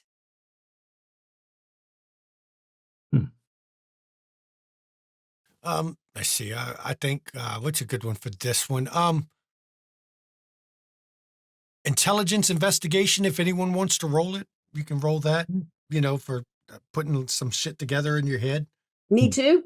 Sure. Hang on. Before you roll, let me do this real quick. There you go. Now people can do it. Yeah.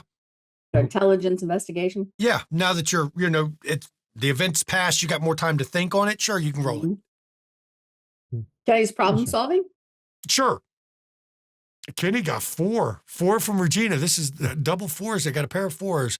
1 on Simon, 2 on Margot, 1 on Lou. Who are we still waiting on? I'm up in my room, so Oh. I'm not rolling anything. You're not rolling it? I'm up in my Okay, room. so Kenny and Regina, I will point out up until, well, tonight, Margot had white hair.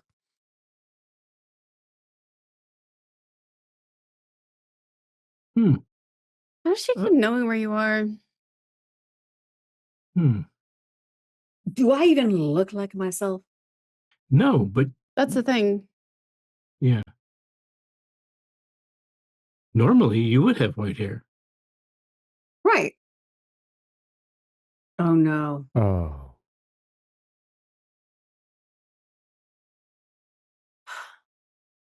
Lou's coming in as she has her notes and kind of just going, oh no. Well, good news. I guess we tattled on her. Yeah.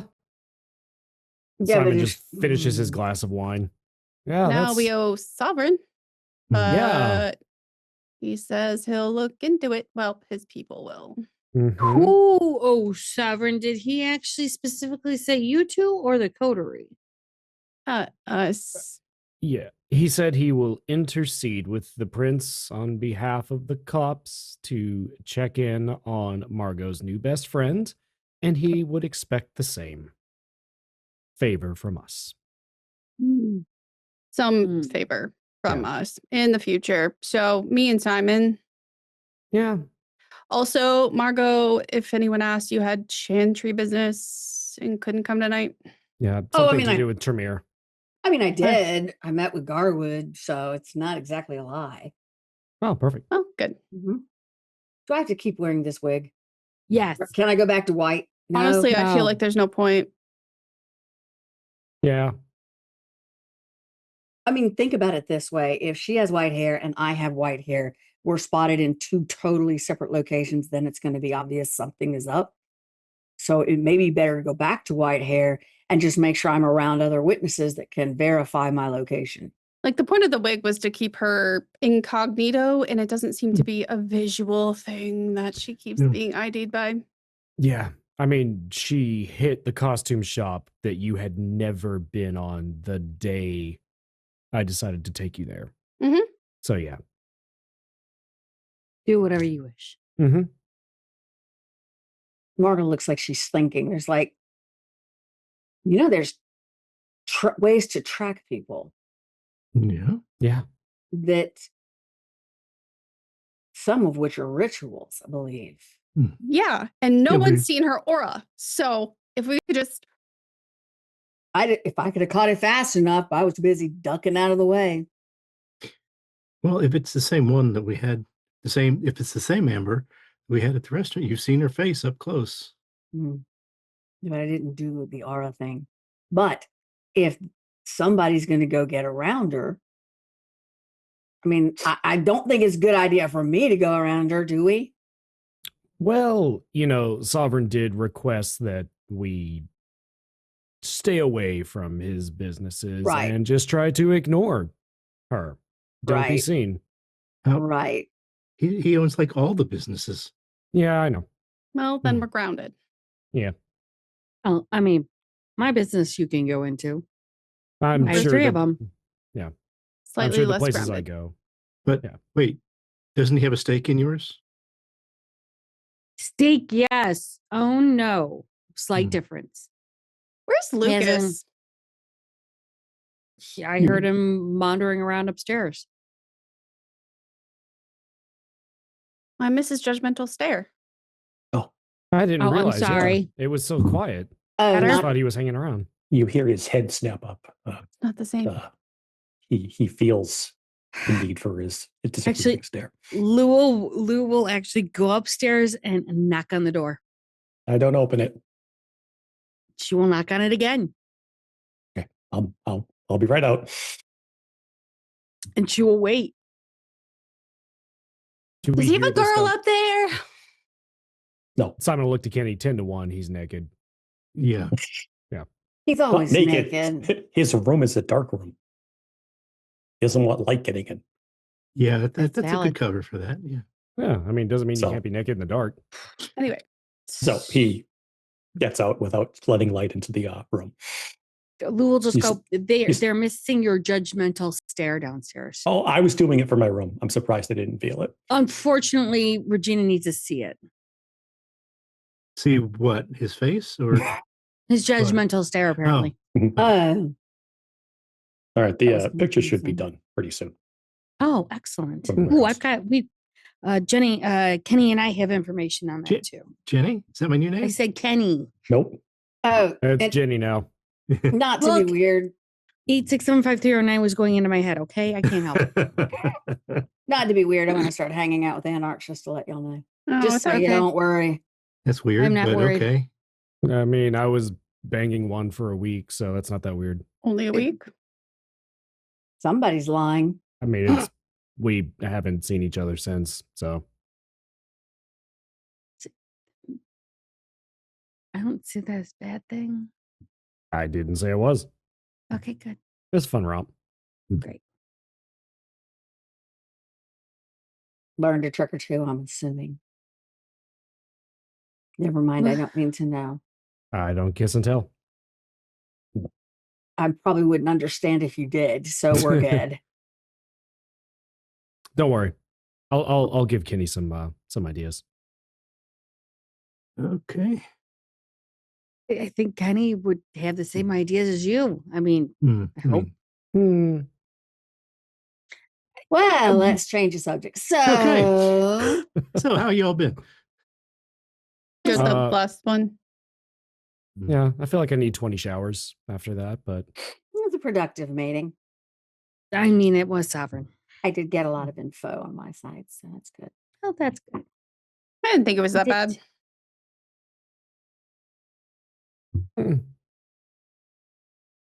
He's not exactly one I would like to go around with and talk too often. no. I mean, I got fucked with and fucked around enough as a human, but at least then I got paid for it most of the time, so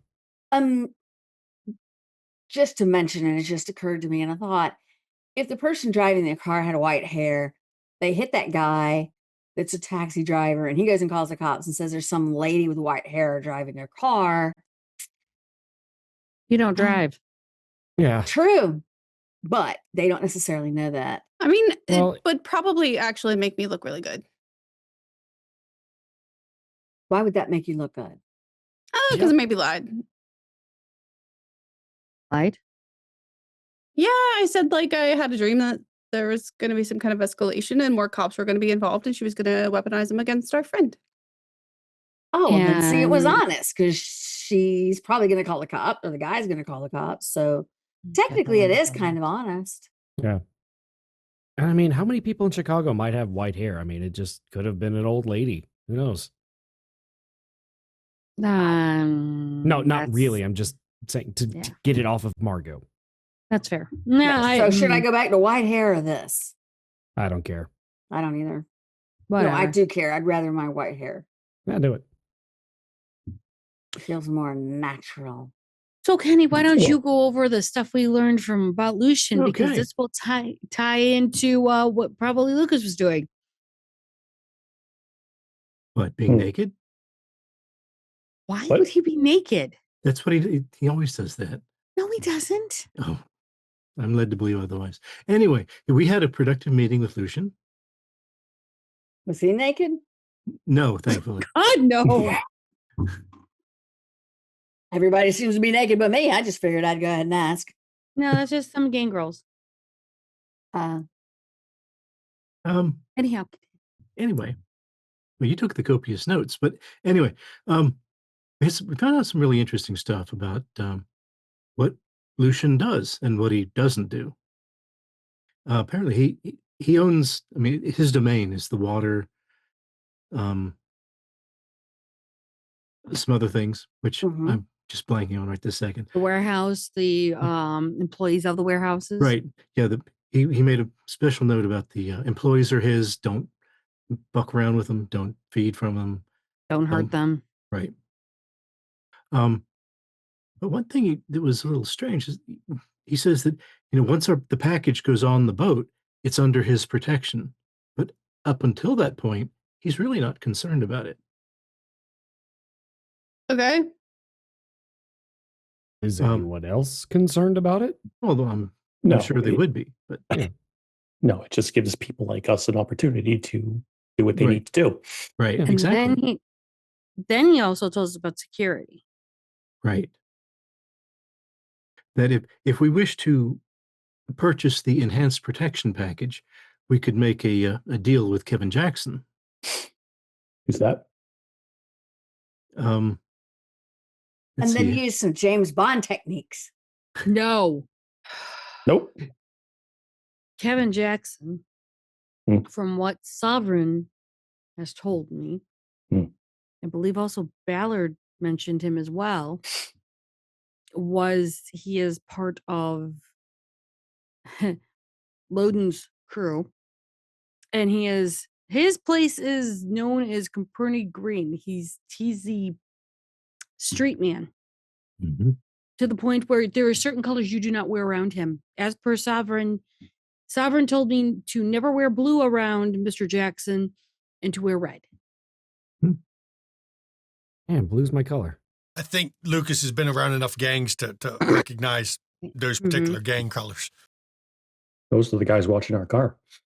Mhm. Yes. Oh yeah. That's why Lucas has his wonderful reputation. And we could get 2 levels of protection from him.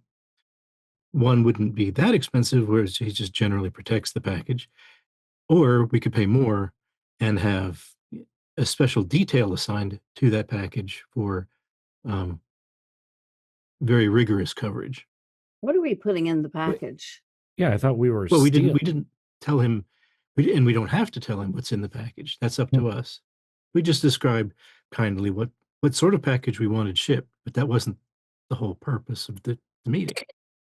Are we actually putting something in a package or no? No, Marco, that was the ruse to get the information so that we could actually get information to tell you where we can go and where our purview is, and that we're not crossing lines with Lucian. This is another way of how to get information. I would say just stick Amber in a box, but that's just me. This is where, you know what?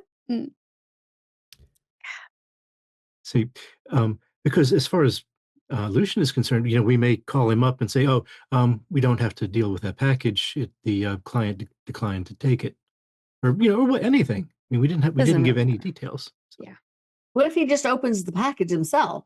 Just to There's see he what's won't. in it? a package, Okay. Marco. No package. That was just Okay, so you're not that was- actually having a box with anything in it. No. Oh, okay. This we was more just of went a in. Yeah, hypothetical. Okay. This is more of a well. What if we had a package and it's kind of Mhm. like this and looks like that and needs this kind of protection? Gotcha. And You know- where is his coverage into Right. securing said package, and what does all this entail?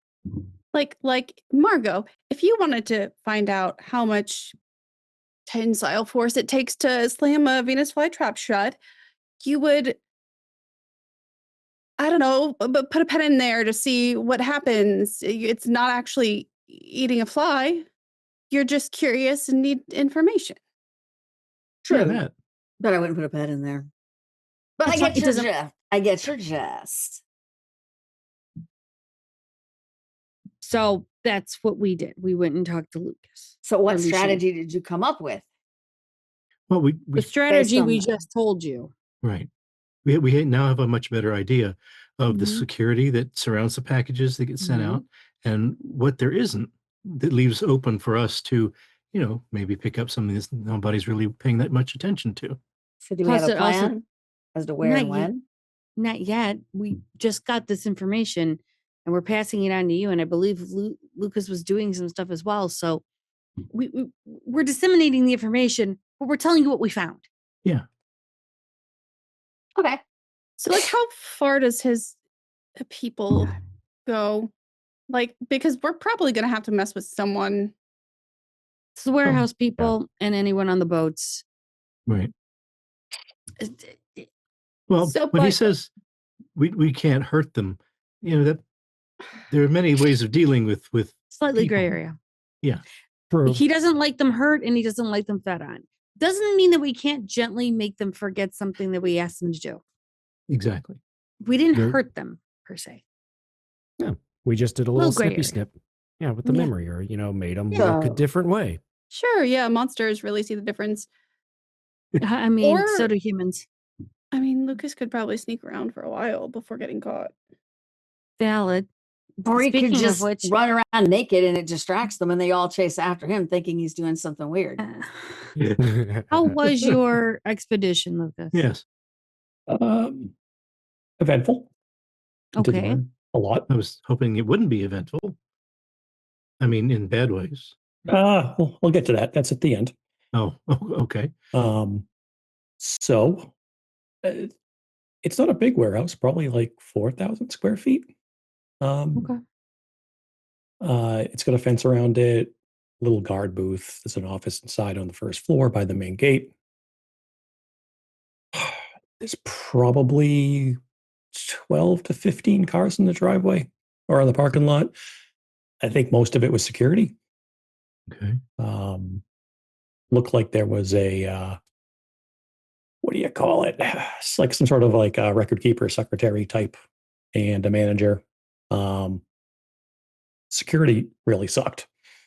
Like just jamokes milling around, signing things to make it look like they did something. So Okay. not professional security. No, and that stuck out to me. Warehouse is only about half full when I looked. A small warehouse that's only half full. Okay. Right. I did take a quick peek in the sewers. I didn't see anything that would indicate that there was something underneath where other stuff was being stored. But so for now, all I can say is, yeah, there was probably a bunch of board guards and a couple of office workers. The people driving in trucks were mixed bag, mostly in suits for some reason. I don't know why. Some Anybody really nice suit- suits, something they probably bought off the rack. I mean, nobody kind of suits we'd be familiar with. Your friend. No, I did check. I did look for that, and I didn't see any pinstripes. So hopefully that won't be a concern. What else was there? It just felt like a ramshackle operation for stuff that was going to be stored before going to an auction in Europe. Was there any activity on the port? I mean, like ship boats coming in? I mean, there was activity.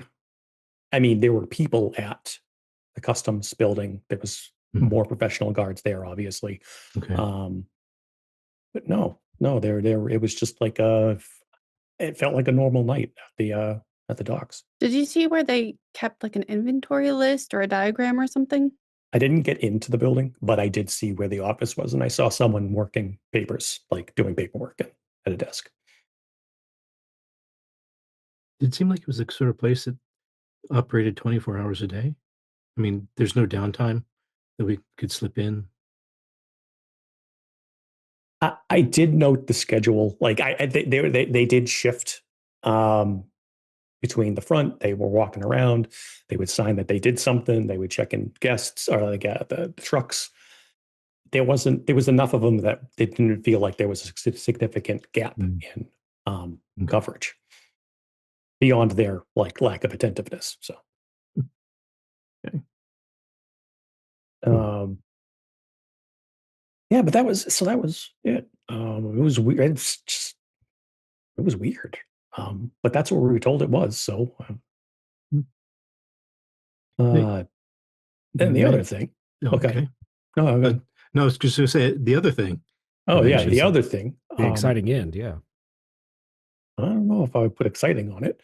As I was looking for sewer access to check out underneath, I heard something crashing around with the dumpsters, and it sounded like a dog fighting with someone, or just a dog being a dog. So I got up on one of the roofs and was looking around, and I'll tell you, I've seen some big dogs. This was probably twice the size of the biggest dog I've ever seen. Like a good 200 pounds plus. That's a big dog. Wow. And it was an actual dog. It wasn't. Hold on. 2 things. 1, it was looking for me. Hmm. It knew I was in the area. Did it seem like it saw you through? It didn't your- see me. I was on tonight. It did not see me. So not like wolf. We're talking. It No, was no, a dog. big English Mastiff type dog. It was sniffing the air. It wasn't sniffing the ground. It knew it was up on a roof, but it didn't know where. And then when I left, I cleared out quickly, got in my car and ran, drove off. And I look in the rear view, and the thing's kind of looking at me with its head cocked. Finally caught my scent, I guess. So I'm not sure if I stumbled onto someone's territory or what, but yeah. No kind of association with any other people. It There didn't at seem like it. Did the dog appear like mangy, like rough? No, I mean, that size, it wasn't, it's apparently well fed and it was well groomed. Yeah. But you It didn't seemed see a like- collar or anything. I'll tell you that. No. It just, Yeah, no, I didn't see a collar. I didn't. Hmm. It seemed like it was well fed, and its fur was in good condition. It seemed like so. Did you say you saw it near the sewers, or just while you were checking the sewers? Yeah, it just happened to be around the corner when I was Okay. looking for sewer access. I heard Yeah. it, and I didn't know Okay. what it was until I got up on top and started looking. Because the last time we saw a rather larger than normal animal, it was one of our new friends. The Nas.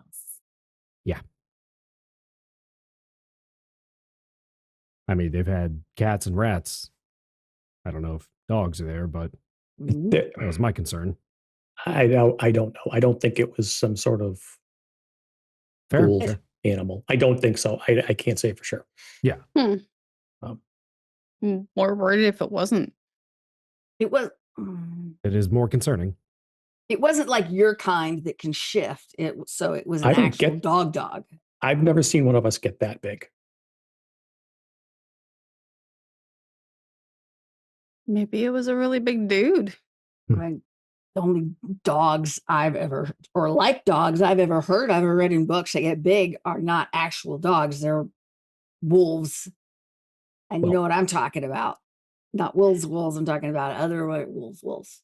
Can I roll I a know. cult to see if it makes sense? sure. That's what I was Go going ahead. to say. We Yeah. can do some occult for that. Sure. Let's get some occult. Intelligence occult. You know, I like difficulty 6 because I'm it's easy doing that it. way. I'll do it too. I'm a big fan of margin over difficulty, except in certain cases, You said occult intelligence. Yep. We got 3. Can I use problem solving? Sure. Cool. Kenny 1. Wow. Kenny gets 1 on 7 dice. Great job. Holy Holy Jesus, 6. Margot. 6 Wow. for Margot. Margo's a little bit smart sometimes. For Regina and Lucas, I mean, you've heard rumors, all rumors, of course, that, I mean, in mythology and everything, werewolves were also considered dire wolves by some because of their sheer size. For Margot, I mean, you've 6 successes. You've read that wolves werewolves don't have to be wolves. There are some that do look like dogs, but normally the ones that look like dogs are mangy, not as well kept. They're considered city dwellers, which aren't big favorites among lots of the other werewolves.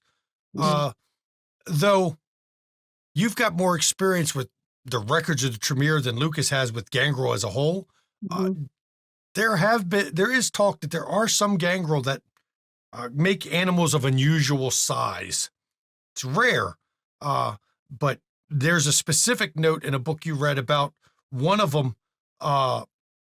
There's a Gangrel that is well known that turns into a giant bat of all things, like a man-sized bat.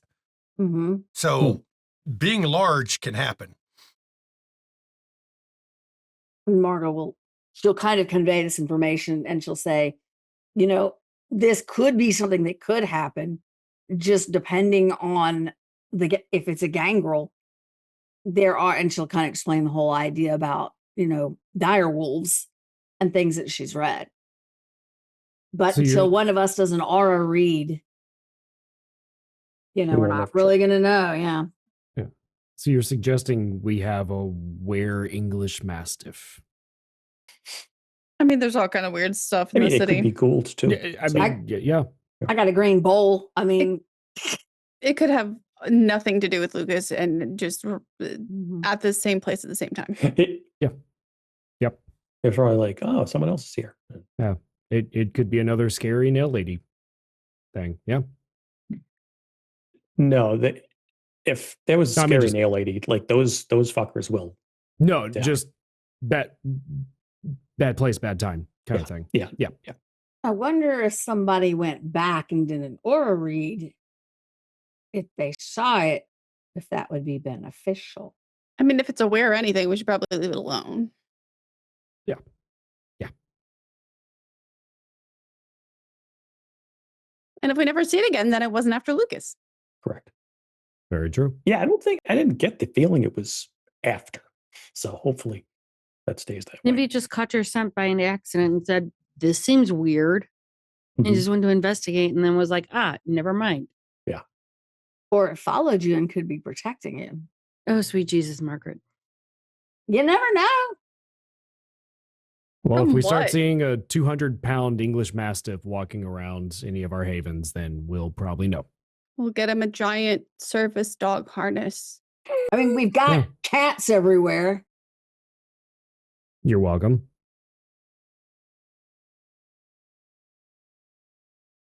Why is your face like that, Lou? That's her disappointed face. Sorry, Mom. Hmm. I mean, if it helps, the majority of the cats are at my place. Which Hmm. place? All of them. Yeah, they're everywhere. Why are Squeak, you squeak, so squeak. over? Fuck off. God damn it. Oh, my sweet mother of God. Buster actually walks over to Lucas, sniffs him up and down, sneezes, and just walks away. Like very quickly walks away. It wasn't me this time. Would I be able to get any information off Buster? You've not seen Buster do that before.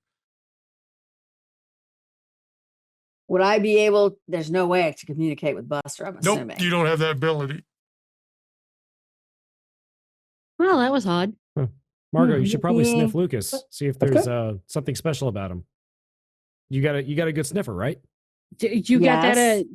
You got enhanced sniffing. Go sniff 'em. Well, Lucas, can I sniff you? What? You never have to ask permission. Not the weirdest thing that's happened. Just, I had never. Okay. Fair. Sure. So Marco will walk over and He's straight up his body. actually, I'm gonna make you roll for this one. This is gonna be perception.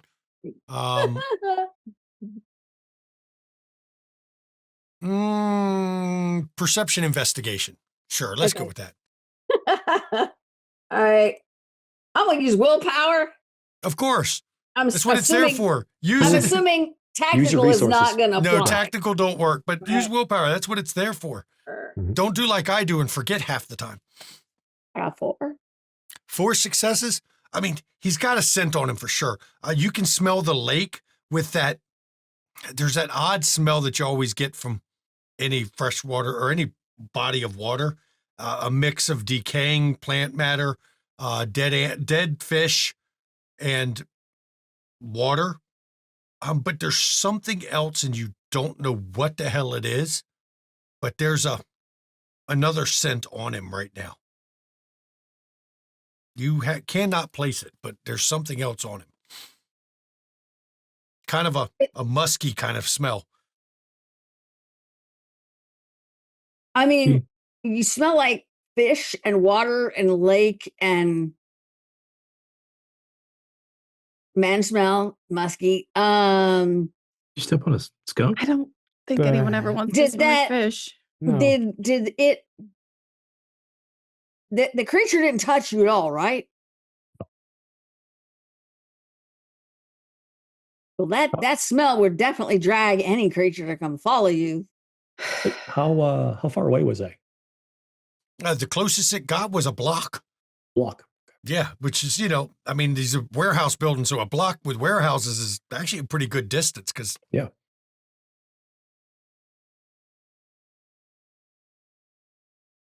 Did you touch anything and throw it in the trash can where it was digging around or anything like that? That wouldn't get a smell on him. Hmm. No. But No. his smell would be on an item and the dog could be tracking. Or there was something else nearby and I totally missed it.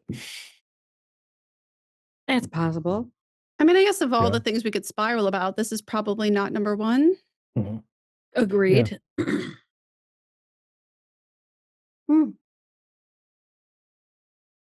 At least we know you now smell like Dead Fish Lake and other things. Hot. Yeah. How did you end up smelling like lake? I was You by didn't the go on docks. the lake, did you? Just by the docks. Yeah, if you Oh. not like caught a whiff of it, it's everywhere. I mean, you're not wrong.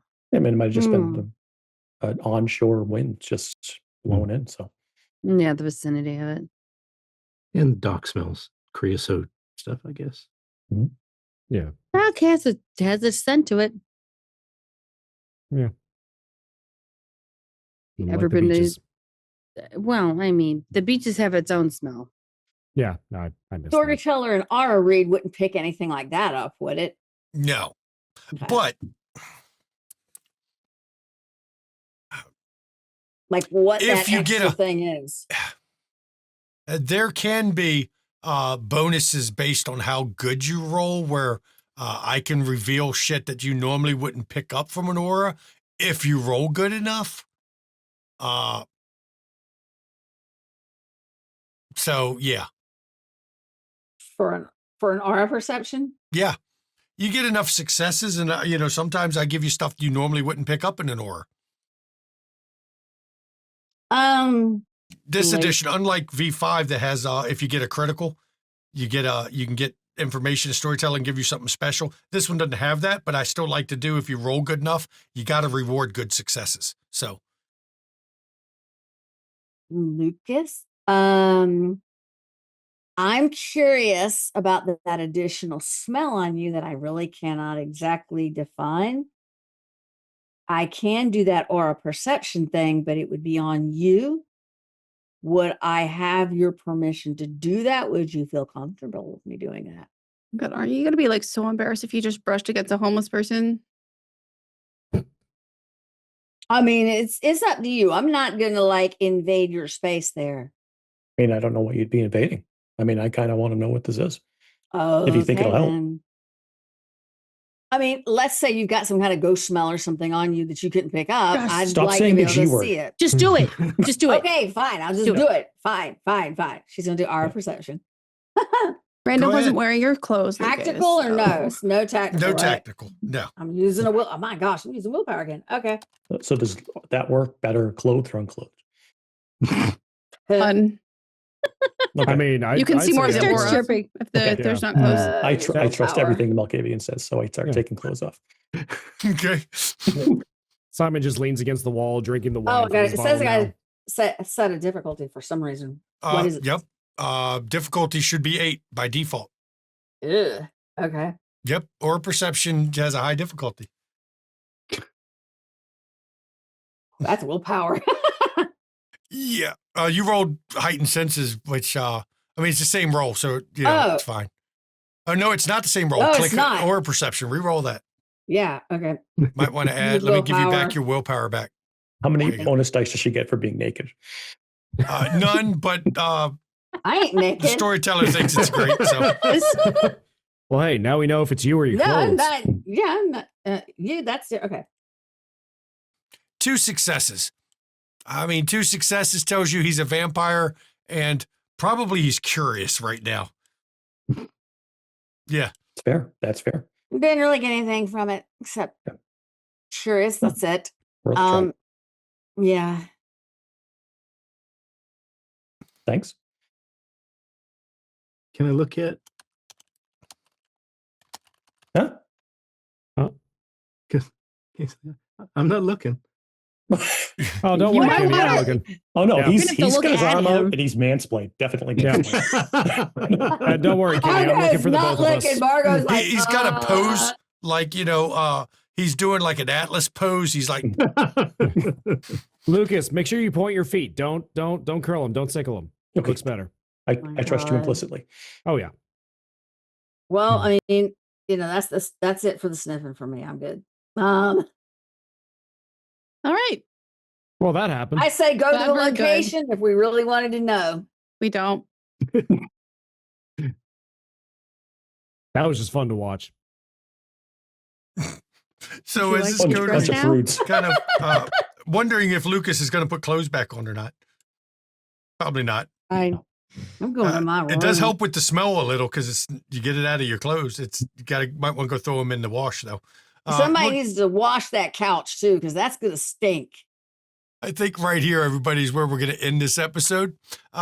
With Margot had a good talk with Garwood, learned his secret for Mhm. dealing with things. Lou and Kenny had a interesting talk with Lucian. Found out some good info. Regina and Simon made a deal with Alan.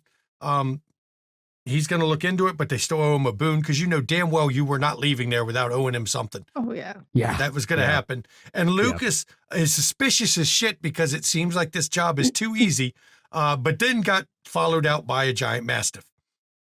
Nothing bad happened tonight other than Margot getting almost hit by a car. But other than that, everything was fine.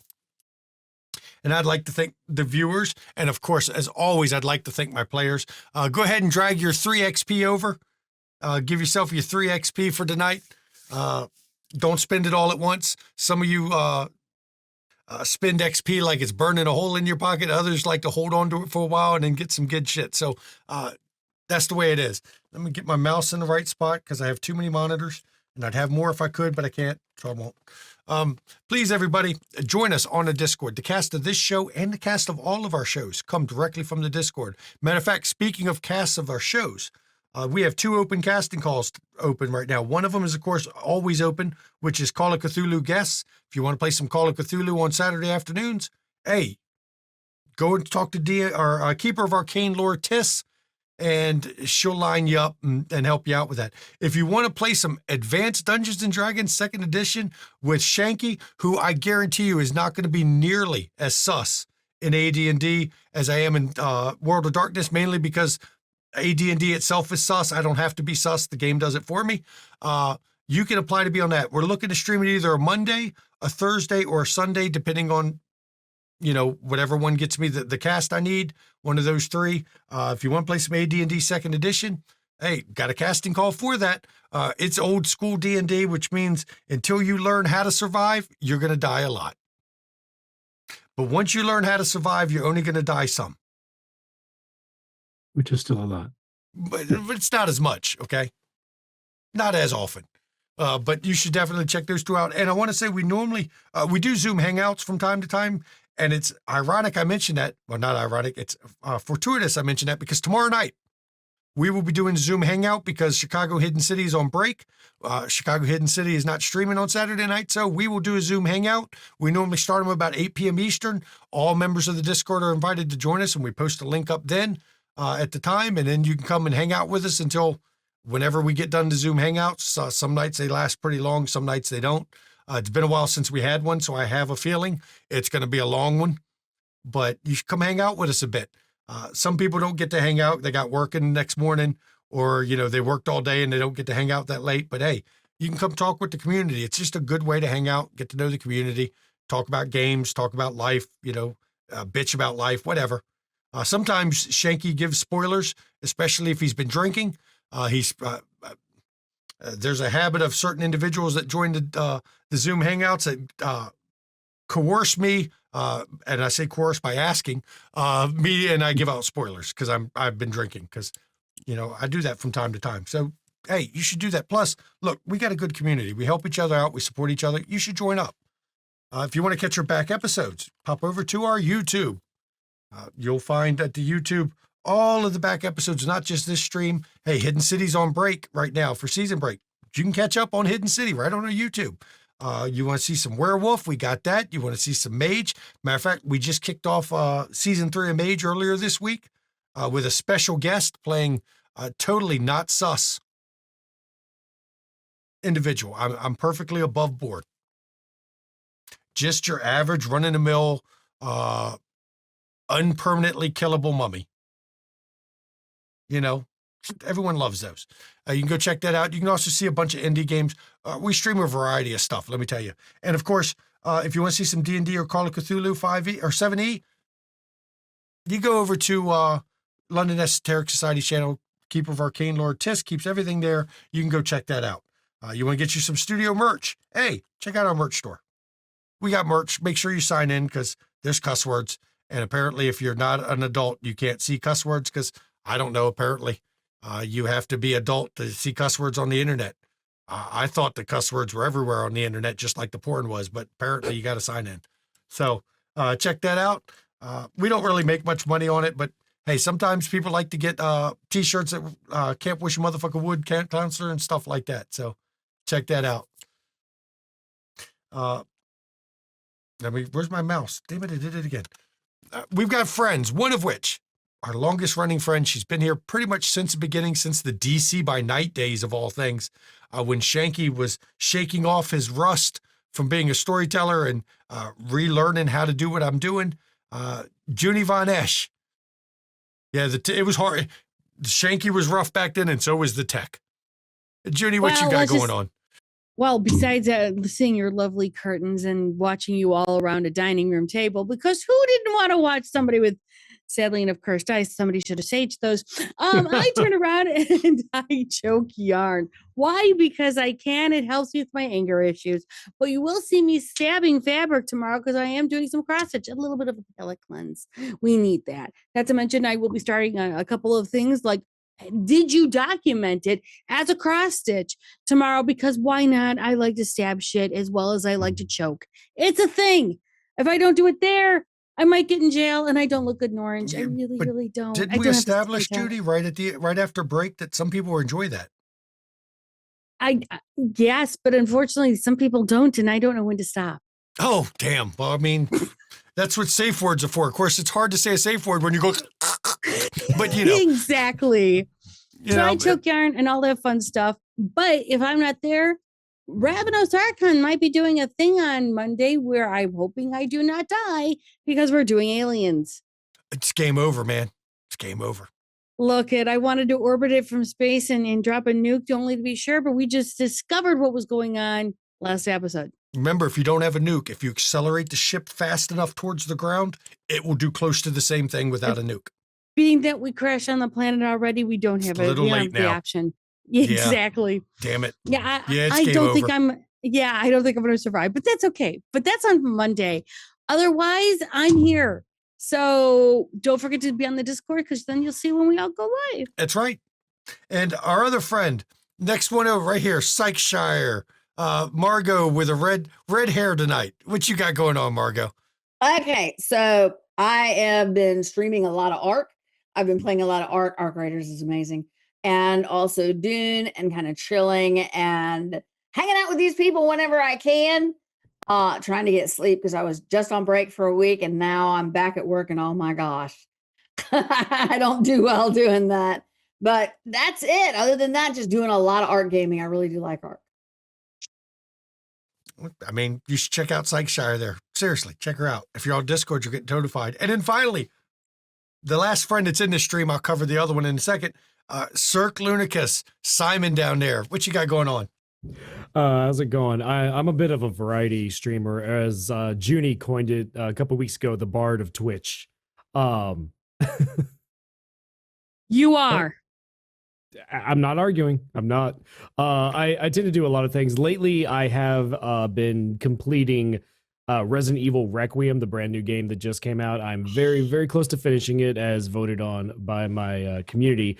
But I like to do a lot of different things on stream, whether it's dancing through Just Dance, Art, which I have been working on stuff off stream for this show, doing some artwork for some of the characters that the cast has seen.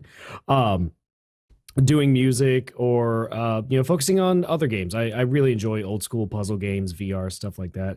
But mostly I just like to do a variety just to give people a chance to escape from the shit show that is life right now, because sometimes we just need a couple hours to laugh about life. Let me tell you, everything is a fucking shit show. That is the fucking truth right there. So give Cirque, pop over, see him, watch him when he's playing games. I do it when I can. Most of the time when he's playing, I'm either stuck working or like today, I'm not at my computer because I'm running out trying to get I'm redoing my 3D printer. I'm always doing something when I'm off work and not streaming. I'm always putting around with something and don't get a lot of chance during the day to do stuff. So, but you check out Cirque. And finally, Ravnos Archon, as Junie mentioned, he's doing an Alien game right now. So you should go check out Ravnos Archon, subscribe to him, get on the Discord, get notified when he goes live so that you can check out his game. I saw that, Jen. That sucked. That sucked. Those ones. Yeah, all those ones. Yeah, no. So check out Ravnos Archon. I know he's not getting to stream as much as he used to because life is life, but don't worry, he'll be back. But he's got a good good Alien game, so you should check that out. Bits and donations. Let me keep moving, clicking stuff. Everybody, bits and donations. If you want to support the players, bits and donations go to the players, not to the studio. It's a way for you to give to the players for dealing with Shanky, dealing with each other, dealing with life. And, there's some gluttons around here that sign up for way too many games because they just like the abuse, apparently. I don't know. They like the dark, spoopy shit. I don't know why. So you should, you can give something to them. If you want to support the studio, subscribe on Twitch. They'll take half because they're a pimp, but you get rid of ads. You can go to a coffee, buy Mama a coffee. That'll help Mama refill her rum budget so that Mama can have rum during the Zoom hangouts because she likes to have a little rum during the Zoom hangouts. But that's a way to support that. Now, look, but money's tight. Especially, let me tell you, it cost me over $70 to get half a tank of gas in the truck. Yeah. My fault for a 38-gallon tank. But look, I know money's tight. Gas is up. Everything is more expensive right now. Don't give money to the studio you don't have. One way to support the studio for free, costs you nothing. Go to our YouTube channel, like the video, comment on the videos, subscribe to the channel, hit notification icon. You don't even have to watch the whole videos. Just do that. It takes 5 minutes. That supports the channel. And most importantly, that gets more people to see the channel in the algorithm. And by doing that, we bring more people to the community, and you might get to see some of them play with us because we like to get new players at the table. That's part of why we made the studio the way we did, is so that we could play with different people we would have never gotten to play with otherwise. So do that. It's free. Costs you nothing. And now for the schedule. Schedule this week, Call of Cthulhu tomorrow, 3 p.m. Eastern. There's Call of Cthulhu. You could see Simon and Kenny or Urani and Cirque. Cirque, who hasn't killed Urani yet. I've been trying to get him to kill his character. You can see them going into a pyramid. I mean, they're doing all the things you're not supposed to do in Call of Cthulhu, or are you? Reading the books, casting the spells, sanity. Sanity's overrated. I speak from experience. Fuck, who needs sanity? Nobody needs that. Yeah, nobody needs that. They're in the roaring 20s, which means it's even worse than usual. So, yep, good thing they're in London instead of Chicago in the roaring 20s, because then you got Call of Cthulhu and drive-bys with Tommy guns. So check that out at 3. Sounds like a good time to me. Well, Tis can have all the machine guns she wants. You just don't get them. Well, that's the thing. We don't get those. Yeah. There is no 8 p.m. Hidden City. That'll be a Zoom hangout, non-streamed, of course, on the Discord. Next Wednesday, episode 2 of season 2 of Mage Magic City. Look, some shit went down. There's some heavy scenes last week.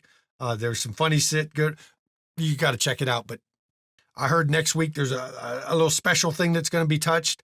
Got something to do that's important. I'm not going to give it all away, but you should check that out. Because look, it's Mage. I mean, you think chaos is here. Look, Mage is full of chaos. I mean, that's all it is. mean, that's entropy in a nutshell, is, either adding or reducing chaos at any given point. So, hey, Mage, Wednesday. Thursday, the series finale, the mini-series finale of Changeling, the hotel, where they're caught in a fucked up fucking abandoned freehold, stuck in a Groundhog's Day of fucked up shit happening to them. Will they survive? I don't know. I'm telling John it should be a TPK, but that's just because it's me, and I have a rule about miniseries that generally don't, especially World of Darkness miniseries, that everyone gets killed a lot. A lot. It happens. So check that out. And of course, next Friday, guess what? We'll be back right here on episode 7. Man, it does not seem like we've already hit episode 7, but we have. Season is flying. They're really starting to get into the weird shit that happens in the city. I don't know. It'll be perfectly fine. Everything's cool.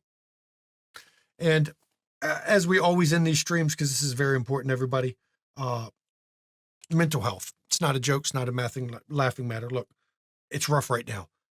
Everything's more expensive. That puts stress on people. It's not getting better. We're in a war that we didn't need to be in. We're fucking bombing schools full of kids. I mean, it's fucked up. Okay.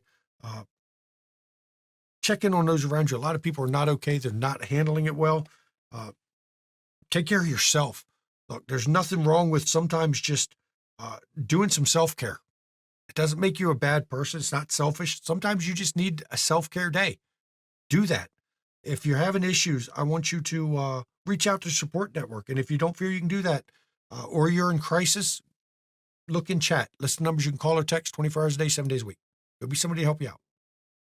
And if you're not in the U.S., or the odds of you being in crisis while watching this stream, I mean, I hope you're not in crisis while watching this stream, because it makes me think I might have put you in crisis. Please, if you're in crisis and you're not watching the stream, or you're not in the U.S., go to findahelpline.com. Mama tested it out. It's real easy. You don't even have to, enter anything. You just click. You can click a few things and get the support lines for your country, because mental health is health, and we want you to take care of each other. And now, let me get some fire and brimstone. First, get your goddamn shots. It's just fucking getting bad out there. Measles is getting people. Shit that we thought we beat is fucking coming back constantly. Dear God, there's a new COVID variant that is able to avoid the existing antibodies.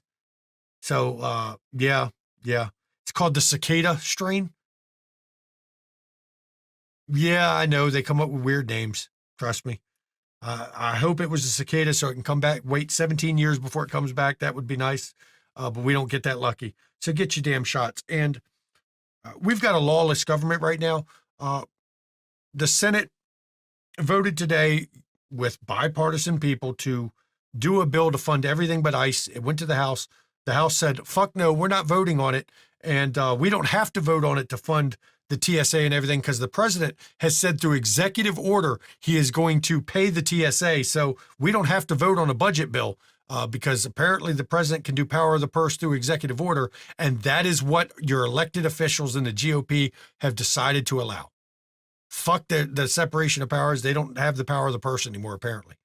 So if you voted for that, if you abstained from voting and you could vote, or you voted third party as some sort of protest, fuck right off. You are to blame for what's going on right now. People kicked off Medicare. People kicked off Medicaid. Fucking gas prices. Guess what? You voted because you thought you were going to save a couple of dollars on eggs. How you like those cheap eggs, motherfucker? They're not much cheaper, but the gas is going to cost you more than the eggs. And that's not even getting into the other issues. Most people don't realize how much of our fertilizer and farm crops need natural gas and shit that comes through the Strait of Hormuz, right? Hormuz, whatever. The strait through there. So the farmers are about to get even fucked more. And since we pissed off Canada, the potash that's used also for fertilizer, they're saying fuck off with that too because of the tariffs. You voted in a giant man baby who all he cares about is who's going to build him a gold statue, as he claims he took $100 million in gold from Venezuela already.